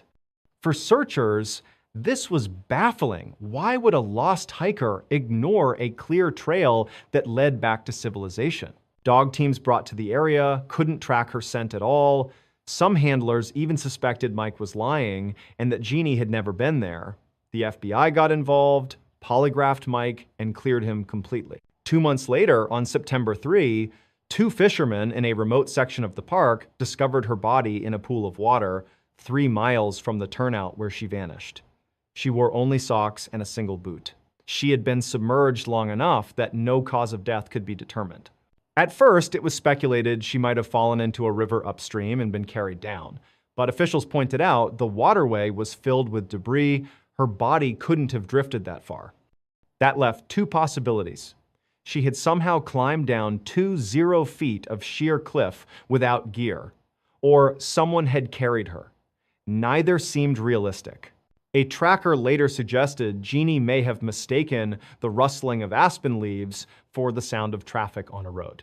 Panicked, she might have walked toward the sound, even crossing over a trail in the process, ultimately leading her to a dangerous cliffside where she fell. But officials doubted this too. Reaching the exact pool where she was found would have required not just falling, but practically leaping. To this day, no definitive explanation exists. Case 2, Amy Linkert and Joe Blaisley, Craters of the Moon. On September 19, 2013, 69-year-old retired teacher Amy Linkert and her friend, 63-year-old physician Joe Blaisley, left for a short trip to Craters of the Moon National Monument in Idaho. The park is a dormant volcanic field covered in sharp lava flows, massive craters, and riddled with more than 100 miles of lava tubes beneath the surface. They told family they'd return by the 21st, but when that day came and went with no word, relatives grew worried. By the 23rd, authorities were contacted. The women's pickup truck was soon located in the park's lot. Inside were their purses, phones, and most concerning, their 2 beloved dogs, alive but abandoned. Their families insisted this was unthinkable. The women adored their pets and would never leave them. The search escalated immediately. Helicopters scanned from above while teams scoured the rough terrain. Within a day, Amy's body was discovered far off any trail in an extremely rugged, inaccessible area. Park officials were stunned. This wasn't somewhere casual visitors could stumble into, especially not 2 older women out for a light hike. For weeks, teams searched for Joe. Cadaver dogs scoured the lava fields. Pilots flew repeated sweeps overhead. Nothing. Finally, on October 23, nearly a month after Amy was found, Joe's body surfaced 1 mile away in another equally treacherous remote spot. Neither woman showed signs of major trauma, and no incapacitating injuries were reported. The official ruling, accidental deaths. But the questions remain. Why did they leave their dogs and phones in the car? Why would they stray so far into lethal terrain? And how did Joe's body end up in an area that had already been heavily searched by both air crews and dogs? Theories of foul play linger, but without proof, the mystery remains. Case 3, Mark Hansen on the Appalachian Trail. On March 7, 1975, 21-year-old college student Mark Hansen set out with 2 friends, Ben Fish and John Chittister, to hike the Appalachian Trail during their spring break. All 3 were fit and eager to test themselves on one of the trail's toughest sections. The weather, however, was terrible cold, rain, and snow forecasted. John quickly realized the conditions were too much and turned back. Mark and Ben pushed forward, determined to prove themselves. The hike was brutal. Uphill climbs, freezing rain, heavy packs. Ben managed well, but Mark struggled, lagging behind, exhausted. By evening, they still hadn't reached the Tri-Corner Knob shelter where they planned to sleep. As snow began to fall, Mark collapsed onto the trail, insisting he could go no further. Ben begged him to push on, but Mark refused. So Ben walked ahead to scout for the shelter, unaware he was only about 200 meters from it. Missing it in the dark, he returned and set up nearby, deciding to camp within sight of Mark. That night, Ben had a nightmare of Mark screaming for help as something dragged him into the forest. When Ben awoke, Mark was gone.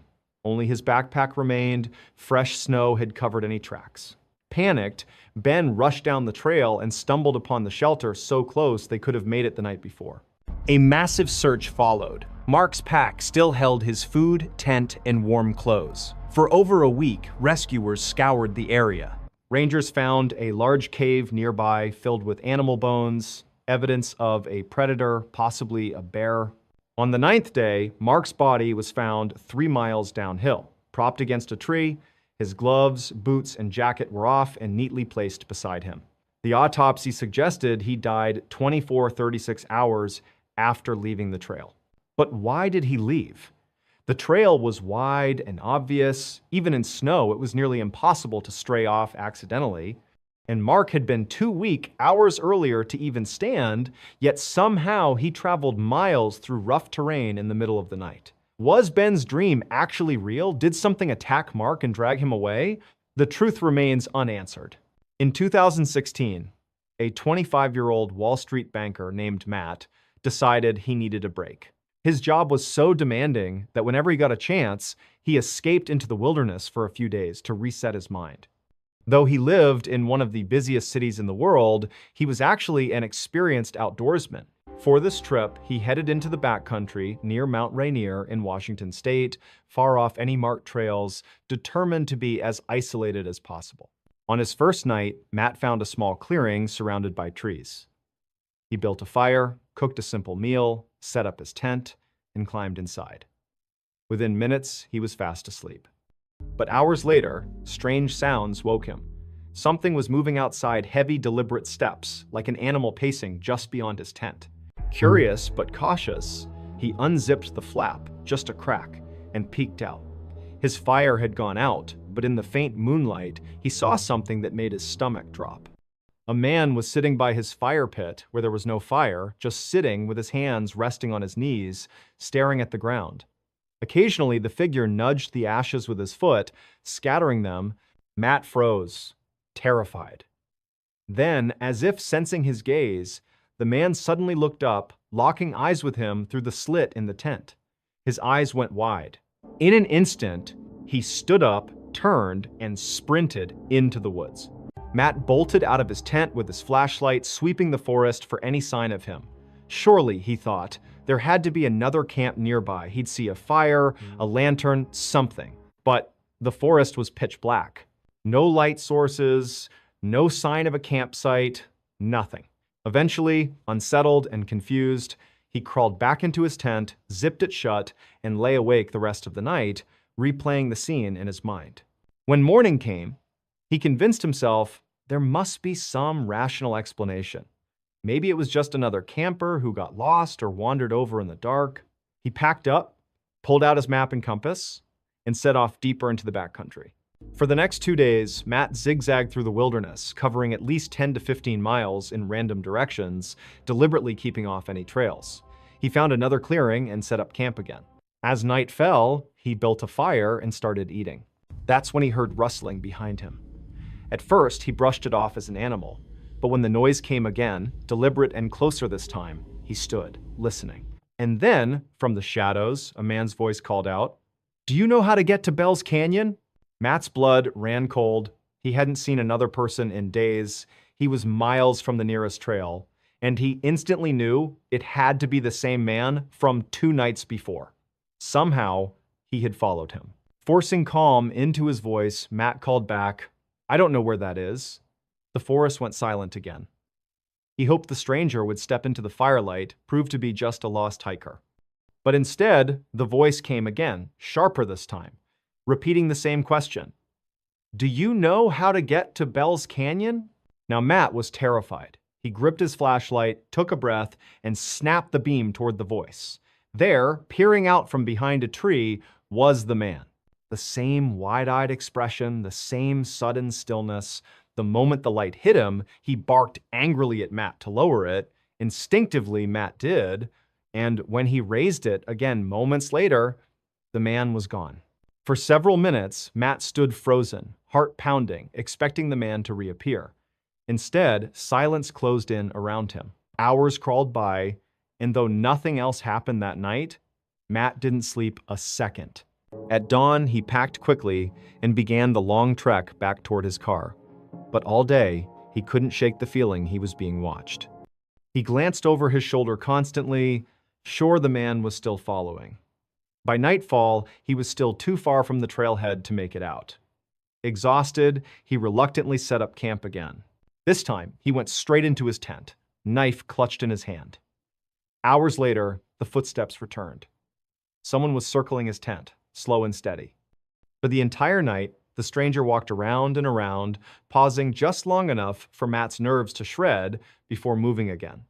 Then, just before dawn, the sound faded. When morning came, Matt ran. He didn't stop to rest, didn't bother with food or water breaks, he just wanted out.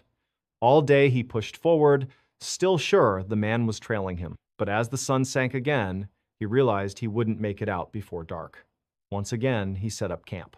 That night, he lay in his tent, exhausted and on edge. Hours passed in silence, and he began to wonder if maybe the nightmare was finally over. But then, just as he started to relax, a voice drifted out of the woods. Do you know how to get to Bell's Canyon? Matt's heart raced so violently he thought it might stop. He sat frozen, gripping his knife. Suddenly, the man's footsteps pounded past his camp, accompanied by guttural animal sounds, moaning, grunting, kicking up leaves. Over and over, he circled, darted past, then vanished into the trees, only to return again. This continued until daylight broke. When the sun finally rose, Matt tore down his tent, packed his things in record time, and sprinted the rest of the way to his car. The moment he got inside, he locked the doors, broke down in tears of relief, and sped away. Later, safe in a hotel with cell service, he considered calling the police. But what would he even say? The man hadn't technically broken any laws, he hadn't attacked him. He had just followed him relentlessly, impossibly, for 3 days, across 30 miles of rugged terrain, without a flashlight, without any visible supplies, repeating only one question: do you know how to get to Bell's Canyon? In June of 2019, and one 8-year-old named Lena had just finished her first year of college and returned home for summer break. Her family lived near a small village in France, tucked up against the mountains and bordered by an enormous forest. Lena had grown up wandering that forest, often alone, but sometimes with her father or siblings, and she knew the terrain like the back of her hand. Her favorite spot was a man-made lake hidden near the center of the woods. Though modest in size, the lake was breathtakingly scenic and incredibly peaceful, making it her personal sanctuary. To reach it, Lena would leave her home, drive a few miles down a rural road, and park on a narrow shoulder. There were no signs indicating the trailhead. Her family had simply discovered this hidden route years earlier. From the roadside, she would step directly into the trees, pushing through dense brush until she reached a small clearing. Ahead, a narrow stream cut through the forest. On the left side of the stream was a faint path, really just an animal trail formed by wildlife passing through again and again. Lena would follow this rough track as it ran parallel with the water for 15 or 20 minutes until it veered sharply left away from the stream. At that point, she left the path behind and continued following the stream itself. Sometimes she hopped across rocks in the water, sometimes she stuck to the muddy banks, but always she kept moving north into the heart of the forest. After about an hour of steady walking, the stream intersected with a river running east to west. At that junction, she turned west and walked along the river for another 20 minutes until it spilled into the man-made lake. Once there, she usually perched on a rock, admired the scenery, listened to the birds, and soaked in the stillness. Eventually, she retraced her exact route back to the car. Each leg of the trip car to lake or lake to car took roughly 2 hours. Part of what made the lake so special to Lena was the privacy. Up until the summer of 2019, the only people she had ever encountered out there were her own family members. To her, it felt like a secret world that belonged to them alone. So when she returned from college that June, one of her first impulses was to revisit her favorite place. One morning, she woke early, set out alone, and began the familiar journey. She parked at the roadside, slipped into the forest, followed the animal trail and the stream, steadily making her way north. After about 30 minutes, still a mile or two short of the river, she heard something unusual. A bell. A single chime echoed faintly through the trees ahead of her in the direction she was heading. She froze. In all her years exploring this forest, she had never heard or seen anyone else out here. For a moment, she wondered if she'd imagined it, but then the sound returned sporadic rings, as though someone were loosely shaking a bell without rhythm.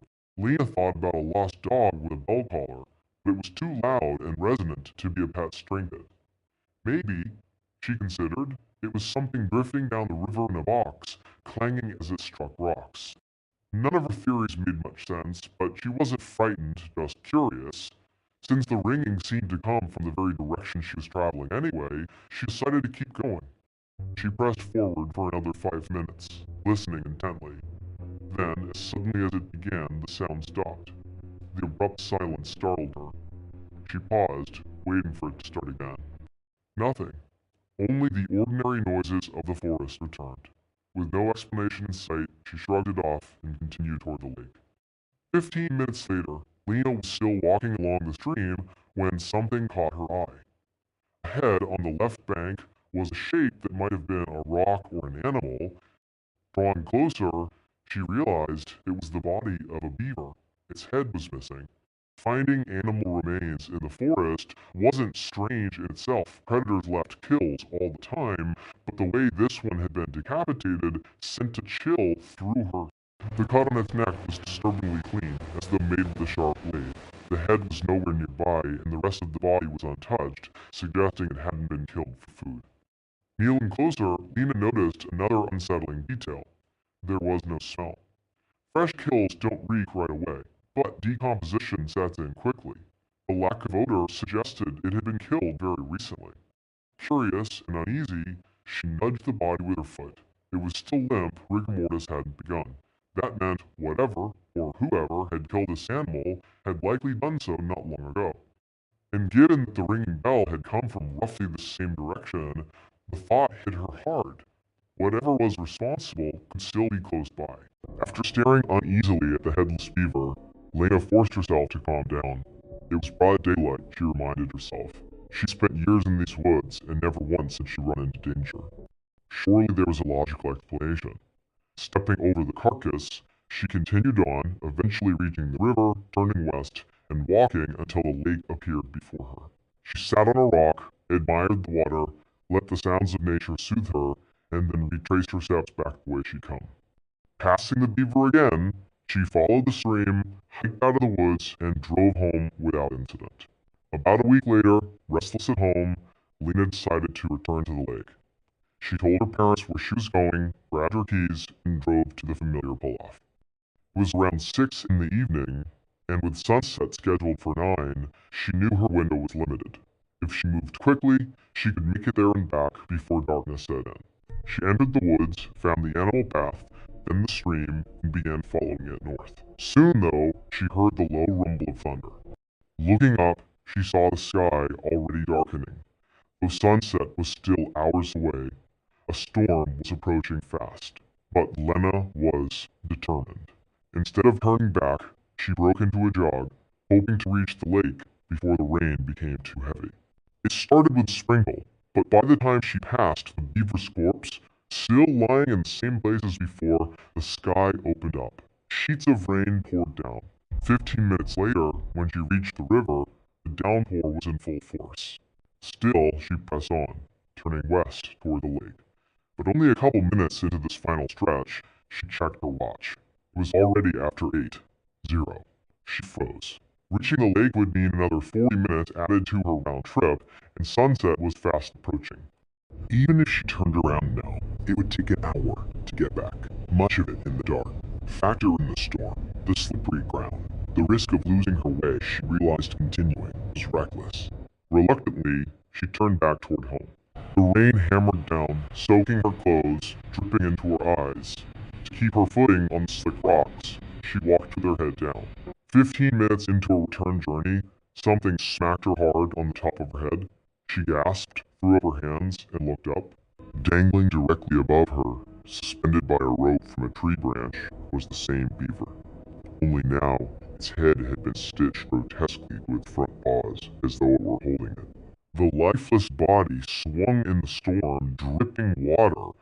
Lena staggered back, gagging, rubbing furiously at her hair where it had brushed against her. But as her revulsion ebbed, another realization struck her. When she passed this exact spot 30 minutes earlier, the carcass had still been on the ground. Someone had returned in that short time, retrieved the beaver, mutilated it, and strung it up, which meant whoever had done it was probably still close. Her heart thudded in her chest. She whipped her head around, scanning the trees, but the forest was empty. Drenched, shaking, the light fading fast, she forced herself to keep moving. Lena edged past the dangling beaver, whispering to herself to stay calm. Just walk. Don't run. If she bolted, she feared panic would take over. But as soon as she left it behind, the hairs on her neck prickled. She could hear movement branches snapping, something pacing just out of sight. Her pace quickened despite her resolve until she broke into a full sprint, splashing through the stream, slipping on rocks, lungs burning. After several minutes, she stopped, doubled over, gasping for breath. That's when it returned the bell. Sporadic, uneven chimes, echoing through the trees. The same sound she'd heard the week before, only now, in her panic, she couldn't tell where it was coming from. Left, right, behind every direction seemed filled with it, and it was getting closer. Terrified, she yanked her phone from her pocket, hands trembling, and dialed her father. When he answered, she sobbed into the receiver, barely able to form words. Between gasps, she begged him, "Come into the forest where the path splits from the stream, please. Hurry, someone's chasing me." On the other end, her father didn't ask questions. He could hear the primal terror in her voice, the bell faintly chiming in the background. Grabbing his wife, he bolted from the house. They sped to the roadside pull-off, parked next to Lena's car, and plunged into the forest with the phone still pressed to his ear. From both the woods around them and through the line, they heard the bell, each chime confirming their daughter wasn't imagining things. Meanwhile, Lena stumbled forward through the storm, exhaustion threatening to drop her.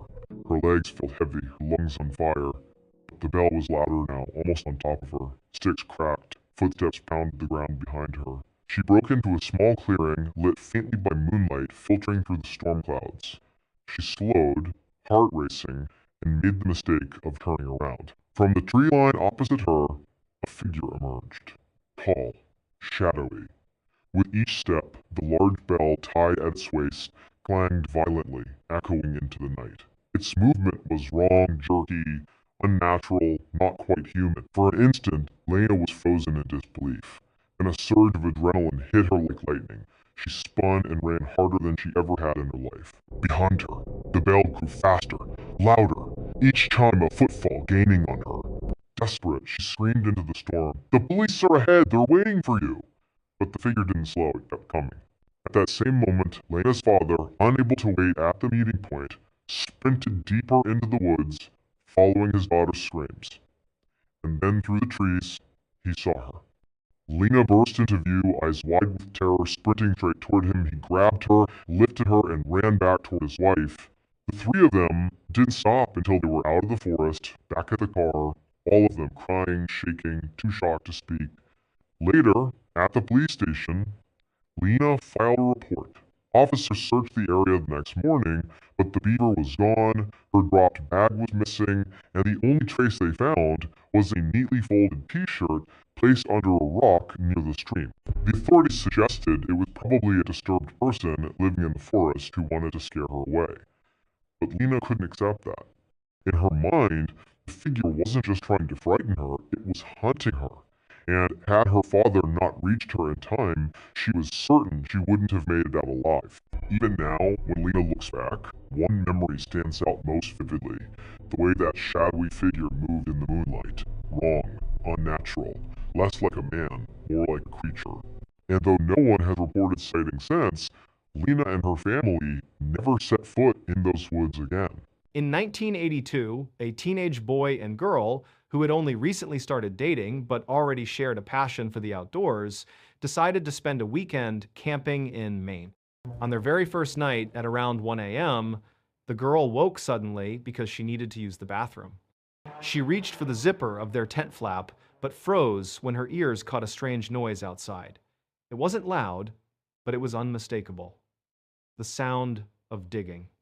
Something or someone was clawing at the dirt just a few feet away. Her first instinct was to dismiss it as some small animal, but curiosity tugged at her. She slowly unzipped the tent just enough to peer out, and since there was a clearing under the moonlight, visibility was fairly good. What she saw nearly made her faint. Just a couple of feet away crouched a grown woman, her back to the tent, furiously clawing at the earth as though trying to unearth something. The girl gasped, stumbling backward into her boyfriend. He shot awake, startled, and asked what was wrong. She silenced him with a panicked gesture and pointed at the slit in the tent. He leaned forward to look, and there she was.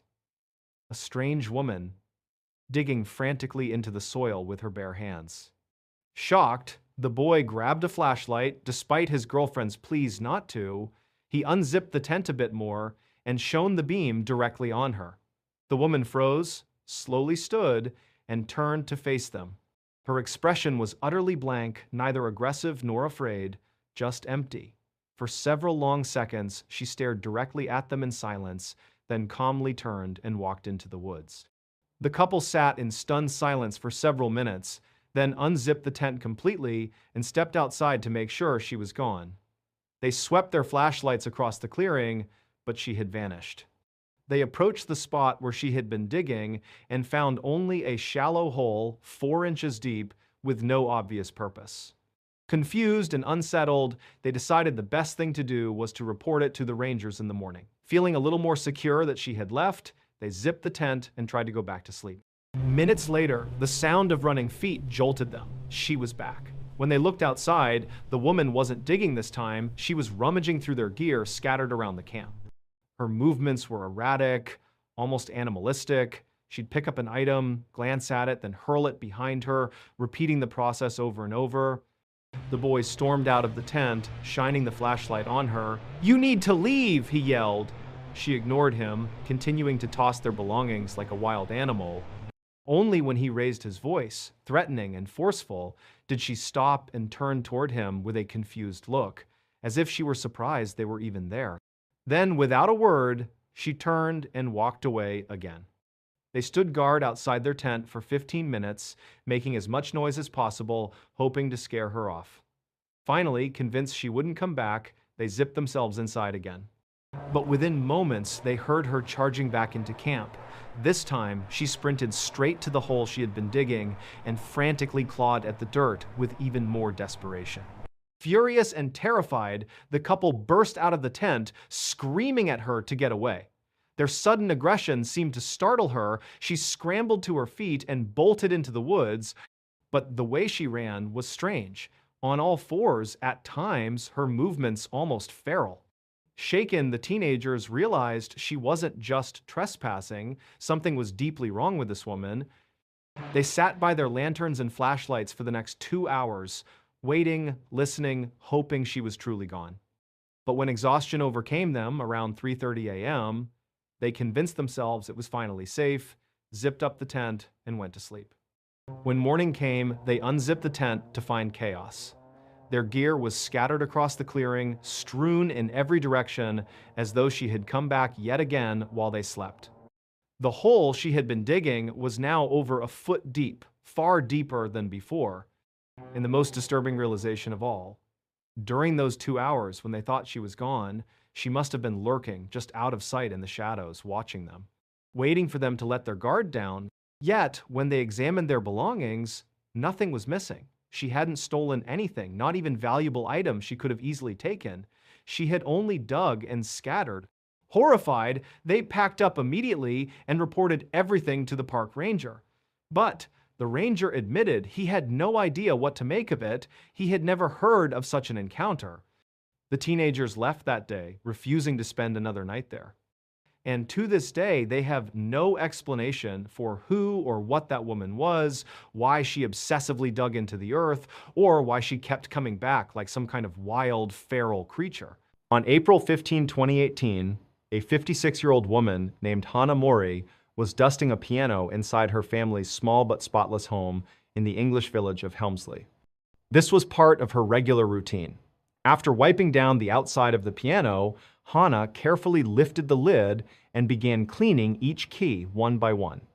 But while she did this, she was very cautious not to accidentally press any of the keys and produce a sound. That was the last thing she wanted. Every time Hana had to clean the piano, she dreaded it because she was terrified of making noise. Once Hana had finished dusting both the outside and inside, she lowered the lid and moved over to a bookshelf near the window, where she began wiping down the spines of the books. As she dusted, the sound of birds outside drifted in through the open window, along with cars passing and neighbors chatting. Hana paused, gazing out at the charming town, the rows of stone cottages, and listening to the life outside. A wave of sadness washed over her. She was reminded of all the things she was missing out on. Once, Hana had been a world-class pianist. She had studied at the Royal College of Music, one of London's most prestigious institutions. She had played sold-out symphony halls, sometimes with members of the royal family in the audience. She had been a big deal, but now, Hana didn't play the piano at all because of her younger sister Keiko. The moment Hana thought of Keiko, anger rose up inside her. Her eyes drifted toward Keiko's bedroom door, which was always closed. For just a second, Hana wished her younger sister had never come home. Because ever since Keiko's return, it was as if the entire family had decided nothing else mattered. Keiko was the only thing that counted. The Mori family consisted of Hana, her 49-year-old sister Keiko, their 51-year-old brother Daisuke, and their 80-year-old mother.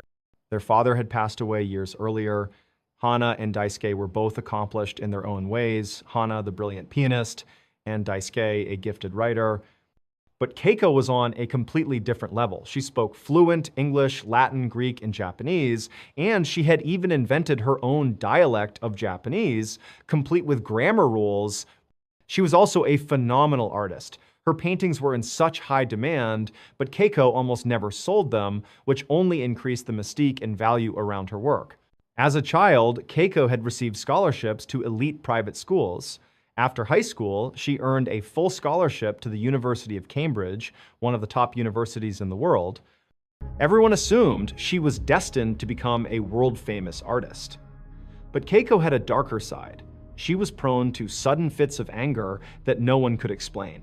These violent flashes of temper didn't fit the rest of her personality. Most people excused them as quirks of her brilliance, thinking her extraordinary mind simply couldn't contain itself at times. But when she graduated from Cambridge and came back home, something inside her snapped and stayed broken.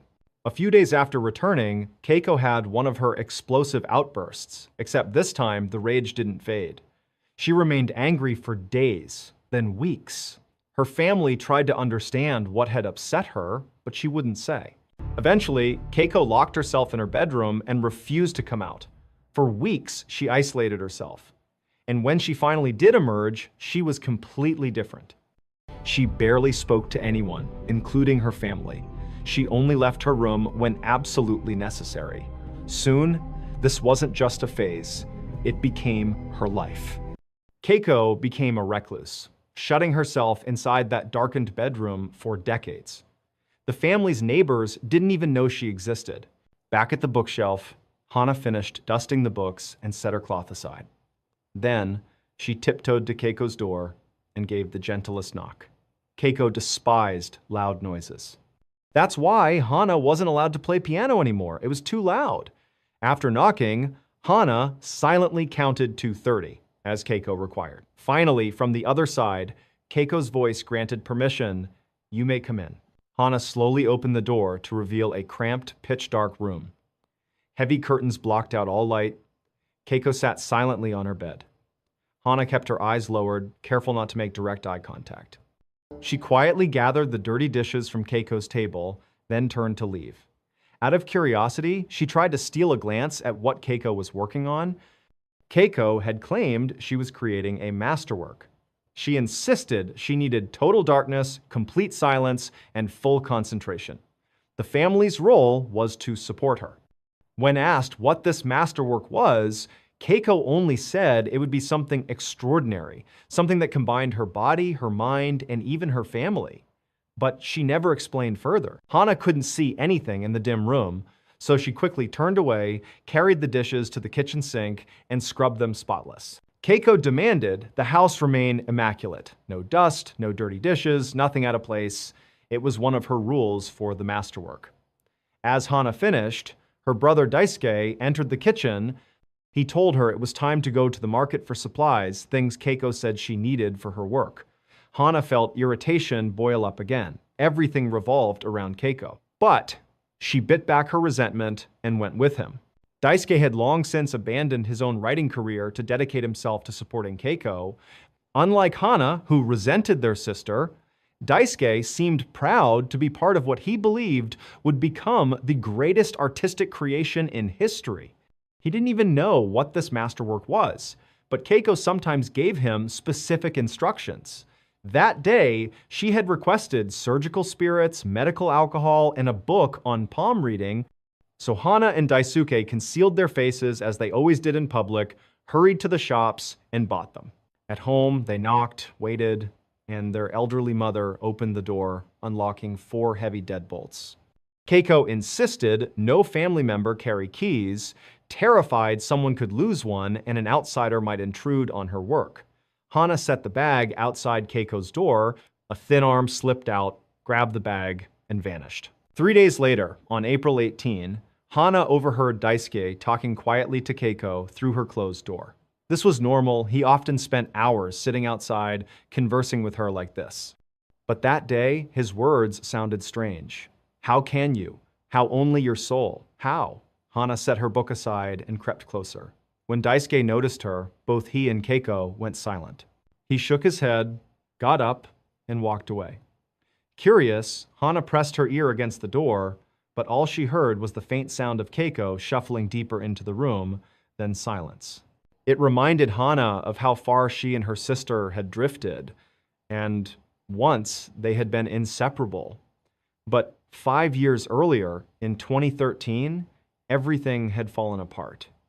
That day, Keiko emerged from her room, and Hana offered to read her palm, something they'd done before, for fun. Keiko had a rare line across her palm called a simian crease, which palmists say can signal either brilliance or aggression. Joking, Hana suggested maybe that explained Keiko's temper at the supermarket that had recently gotten their family banned. Keiko snapped. Screaming, she called Hana stupid, insisting her line meant she was a visionary. Then she attacked Hana, beating her until Daisuke pulled her off. Concerned, their mother sent Keiko to a doctor. The doctor found no physical issue, but warned she was having a psychological breakdown and needed psychiatric care. Keiko refused treatment, blaming Hana. From then on, she left her room even less and imposed new rules: no phones, no television, no computers, 4 locks on the door, and even requiring the family to learn her invented language so no outsiders could understand them. By May, Hana noticed Keiko was eating less and less. Her dishes came back full. She was barely 90 pounds and just 4'11" fragile already. Hana once broke her silence to urge, Keiko, you need to eat. Keiko said nothing. Shortly after, Daisuke told Hana she wasn't allowed inside anymore. From then on, Keiko left her dishes outside the door at night, sneaking to the bathroom only when everyone slept. By August, Hana and Daisuke were buying more surgical spirits than ever. Keiko never returned the bottles. On August 18, Hana overheard Daisuke arguing with Keiko. She heard him shout, "I told you, your soul is not enough." Then silence. Daisuke went inside. For 15 minutes, Hana sat frozen in the kitchen. When he came out, he looked calm. He told Hana Keiko's masterwork was nearly complete, and now was the time the family would help. He led Hana to the store to buy even more surgical spirits. Back home, he entered Keiko's room alone with the bottles. Later, he told Hana that Keiko was ready to reconcile. Overjoyed, Hana sat at the door and poured her heart out, apologizing, begging for their bond again. For the first time in years, Keiko didn't bang or scream to shut her up. Hana felt heard. From then on, both Hana and Daisuke were allowed inside to rub surgical spirits over Keiko's frail body. Hana didn't understand, but she was so grateful to be included that she didn't question it. Day after day, they massaged her with the liquid, then sat outside her door, talking to her. For Hana, it felt like healing. On September 25, Hana decided to surprise her sister. After applying the alcohol with Daisuke, she went to the family piano and, trembling, played The Waltz of the Flowers, a piece inspired by love for a sister. She hoped Keiko would understand. She listened for anger, for pounding. There was none. Tears streamed down Hana's face, but then there was pounding. Not from Keiko's room, from the front door. Police. Dozens of officers, firefighters, and EMTs flooded the house. They opened every door until they reached Keiko's. When they opened it, they recoiled. Her sunken eyes, translucent skin, and skeletal body lay motionless on the bed. EMTs carried her out on a stretcher. The truth soon came out. Keiko had stopped eating in April, claiming her visionary soul alone could sustain her. By August, she was dead. When Daisuke yelled, "Your soul is not enough," it was because he realized she wasn't responding, yet instead of calling for help, he believed it was time for the family to assist in her masterwork. From then until September, Hana and Daisuke rubbed alcohol on her corpse daily, convinced it nourished her. In reality, it only preserved her, slowly mummifying her remains. The 3 family members were arrested for preventing a lawful burial. Autopsy suggested Keiko died of starvation, but the official cause could not be confirmed. The court later dropped charges, ruling the family too mentally unstable to stand trial. They hadn't accepted that Keiko was dead. They believed she was still alive, still creating her masterwork. To this day, they remain in that same cottage, their reality forever broken. In 2010, a 17-year-old boy was devastated when his father suddenly passed away. The loss shattered the family. Not only did they grieve for their husband and father, but the spaces where they had shared the happiest memories suddenly felt hollow. One of those places was their cabin near Mount Bachelor in Oregon, a beautiful retreat where the family had spent winters skiing, snowboarding, and hunting together. After the father's death, the family decided to sell the cabin.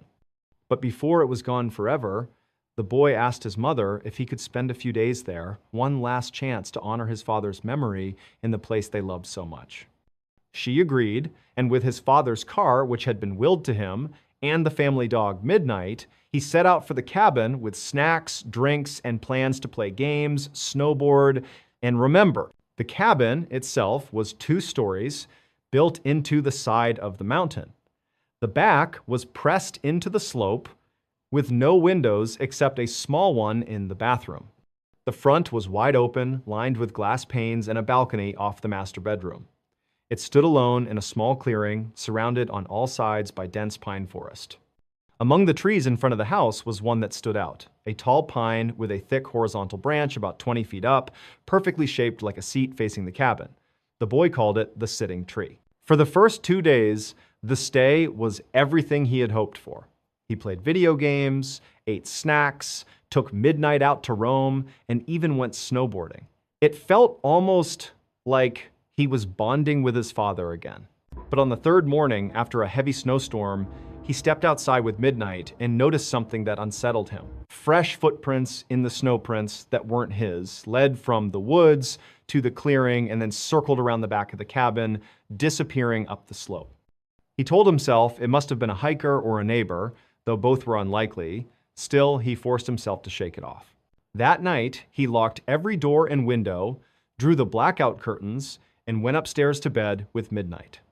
Hours later, the dog suddenly perked up, staring at the stairs. Then, without warning, she bolted down to the front door, pacing and whining to be let out. Uneasy, the boy finally gave in, opened the door, and followed Midnight into the snow. Instead of using the bathroom, she froze, staring toward the tree line, body tense, her gaze locked on to the sitting tree. The boy's nerves flared. He grabbed the dog, dragged her back inside, locked the door, shut the blinds, and went upstairs. Midnight refused to get into bed, choosing instead to stand near the stairs, ears pricked, body on edge. Minutes passed in silence. Then came the sound. 6 distinct, deliberate footsteps directly above him, on the roof. They sounded heavy, not like an animal's paws, but like hooves, clopping slowly from one side of the cabin to the other. His blood ran cold. There was no way a deer or moose could climb onto the roof. Midnight stared at the ceiling, then whipped her head toward the balcony door, growling low in her throat. Terrified but desperate to know, the boy mustered the courage to slide open the blackout curtain. The balcony was buried in snow, the night thick and silent. He opened the door, flashlight in hand, and swept the beam across the roof. Nothing. Then he scanned the clearing, the trees, the sitting tree. And there, perched 20 feet up on that thick branch, crouched a figure. A tall man, impossibly balanced, clutching the branch above him, mouth open wide, eyes locked, unblinking on the boy. The flashlight slipped from his hand, heart pounding. He fumbled to pick it up, swung the beam back toward the tree, but the branch was empty. No man, no sound, just the black wall of forest. He yanked Midnight inside, slammed the door, locked it, and pulled the curtains shut. Upstairs, they huddled together in bed. Midnight no longer wanted to go outside. Then came the tapping. Soft at first, like a single finger rapping against glass. At the front door. Then silence. Then tapping again, this time on the walls, moving slowly around the cabin.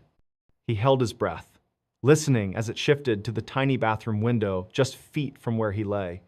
Then it circled the house, tapping each side in turn. He could picture it walking in slow circles around his home, testing every wall, every window, as if it was deciding where to come in. Hours dragged by. Then came the heaviest blow, footsteps on the balcony. And then the tapping again, right on the sliding glass doors to his bedroom. The sound was inches away, separated only by thin curtains and glass. He couldn't move. He couldn't even breathe. The tapping continued, steady, patient. Then it stopped and began again on the roof, directly above him. He lay frozen in terror as the sound went on, until finally the first light of dawn broke through. When the sun rose, he pulled the curtains back. The balcony was empty, but footprints stamped the snow footprints that paced back and forth all night long. He looked up at the roof and saw more tracks. They circled the cabin like a predator stalking prey, then trailed off toward the sitting tree before vanishing into the woods. Shaken and exhausted, he packed his things, loaded Midnight into the car, and left. The cabin was sold shortly after. He never returned. On the 27th of April, 1997, a farmer in Indonesia was leading his livestock through a dense sugarcane field near his home when his foot struck something unusual. He looked down and noticed a mound of dirt that seemed oddly out of place. For a moment, he considered digging, but since the land wasn't his, he chose to leave it alone and instead reported the strange discovery to the village head. The leader, accompanied by several men, returned to the field and began poking at the mound with a stick. Immediately, a terrible stench seeped into the air, so foul that it forced them to back away. Alarmed, they informed the authorities, who ordered the men to dig further. After just a few minutes of shoveling, their spades struck something soft. With a mix of fear and dread, they brushed away the dirt until a young woman's face appeared, her body buried upright, her head protruding from the soil. Police soon identified the victim as 21-year-old DWI, who had last been seen 3 days earlier when she left home to run a simple errand. That same day, a 15-year-old rickshaw driver came forward with crucial information. He told investigators that on the 24th of April, the night DWI disappeared, she had hired him for a ride. Instead of giving him a clear destination, she only instructed him to travel in a certain direction, saying she would guide him further along the way. When he pressed her, she reluctantly admitted she was going to see a local shaman. The police traced this man, a 45-year-old named Ahmad Siraji. At first, he denied any involvement, claiming he had not seen DWI at all. But when police searched his home and found her belongings inside, his facade crumbled. Without hesitation and almost disturbingly calm, he confessed. He admitted not only to killing DWI, but to murdering dozens of women the same way and burying them in the sugarcane fields. Authorities returned to the fields and began excavating. All around were suspicious mounds of soil. As they dug, body after body surfaced, all buried in shallow graves, positioned upright, their heads left above ground. By the end, investigators believed they had found 42 victims, though the true number could have been higher. When asked why he had done it, Siraji gave a chilling explanation. He claimed that in 1986, he experienced a vivid dream in which his deceased father appeared to him and instructed him to drink the saliva of 70 women. If he succeeded, he would become immortal.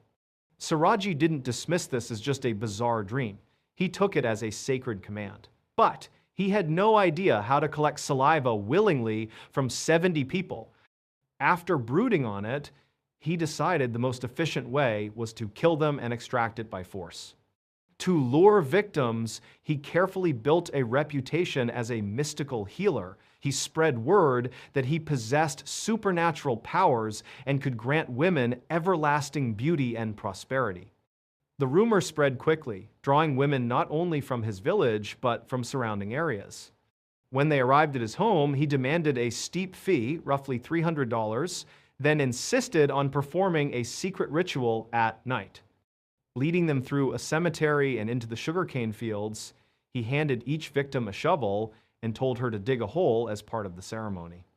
Once the pit was waist deep, he instructed her to climb in, stand with her arms at her sides, and remain still. If she hesitated, he soothed her fears, assuring her that many had done it before, that it was safe, and that this was the only way the magic would work. When the woman complied, he filled the hole back in, trapping her in place. Then he strangled her with a cable until she stopped breathing. After she was dead, he pulled her from the hole, took her saliva, then dug the hole deeper and reburied her, always leaving her head exposed and always facing his house. He explained that he believed having these women's faces turned toward him gave him even greater power. In Dwight's case, she had grown nervous after paying the fee and initially wanted to back out. To calm her, Siraji enlisted his wife.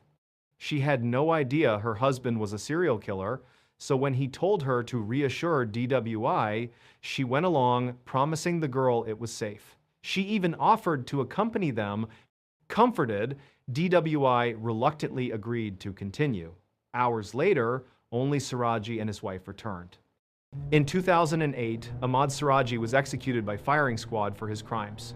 His wife, convicted of helping lure victims into the deadly rituals, was sentenced to life in prison. On the evening of the 13th of January, 2002, 42-year-old Ronald Huff came back to his Newark, Delaware studio apartment after visiting his grandmother. As soon as he walked inside, he felt terrible. The place was sweltering, but Ronald preferred it that way. He always kept the heat blasting. He tossed his coat over one of the handmade wooden cages scattered across his living room, then staggered toward the phone. Fighting a wave of dizziness, he dialed the auto dealership where he worked and told the office manager he was too sick to come in the next day. When he hung up, he leaned against the counter to steady himself. From behind, a sharp hiss cut through the silence. Without hesitation, Ronald moved to the fridge. Out of habit, he grabbed the handle with his right hand, instantly wincing in pain. That hand was bandaged from an earlier injury. Gritting his teeth, he switched to his left hand and tugged the door open. After shutting it again, he went over to the counter, reached into a jar, and pulled out a squirming handful of 2-inch live cockroaches. He dropped them on the floor, watching them scatter in every direction. It was just part of his nightly routine. Feeling weak, Ronald decided he should lie down. But as he crossed the kitchen, the dizziness returned with brutal force. The room spun. He tried to push through it, aiming for his bedroom, but his legs buckled. Stumbling sideways, he crashed against his apartment door, braced himself for a moment, then slowly slid down with his back against the wood, legs stretched in front of him. His eyelids sank shut, and the last thing he heard before slipping into unconsciousness was the sound of roaches skittering and the crunch of bones being chewed. 3 days later, one of Ronald's neighbors heard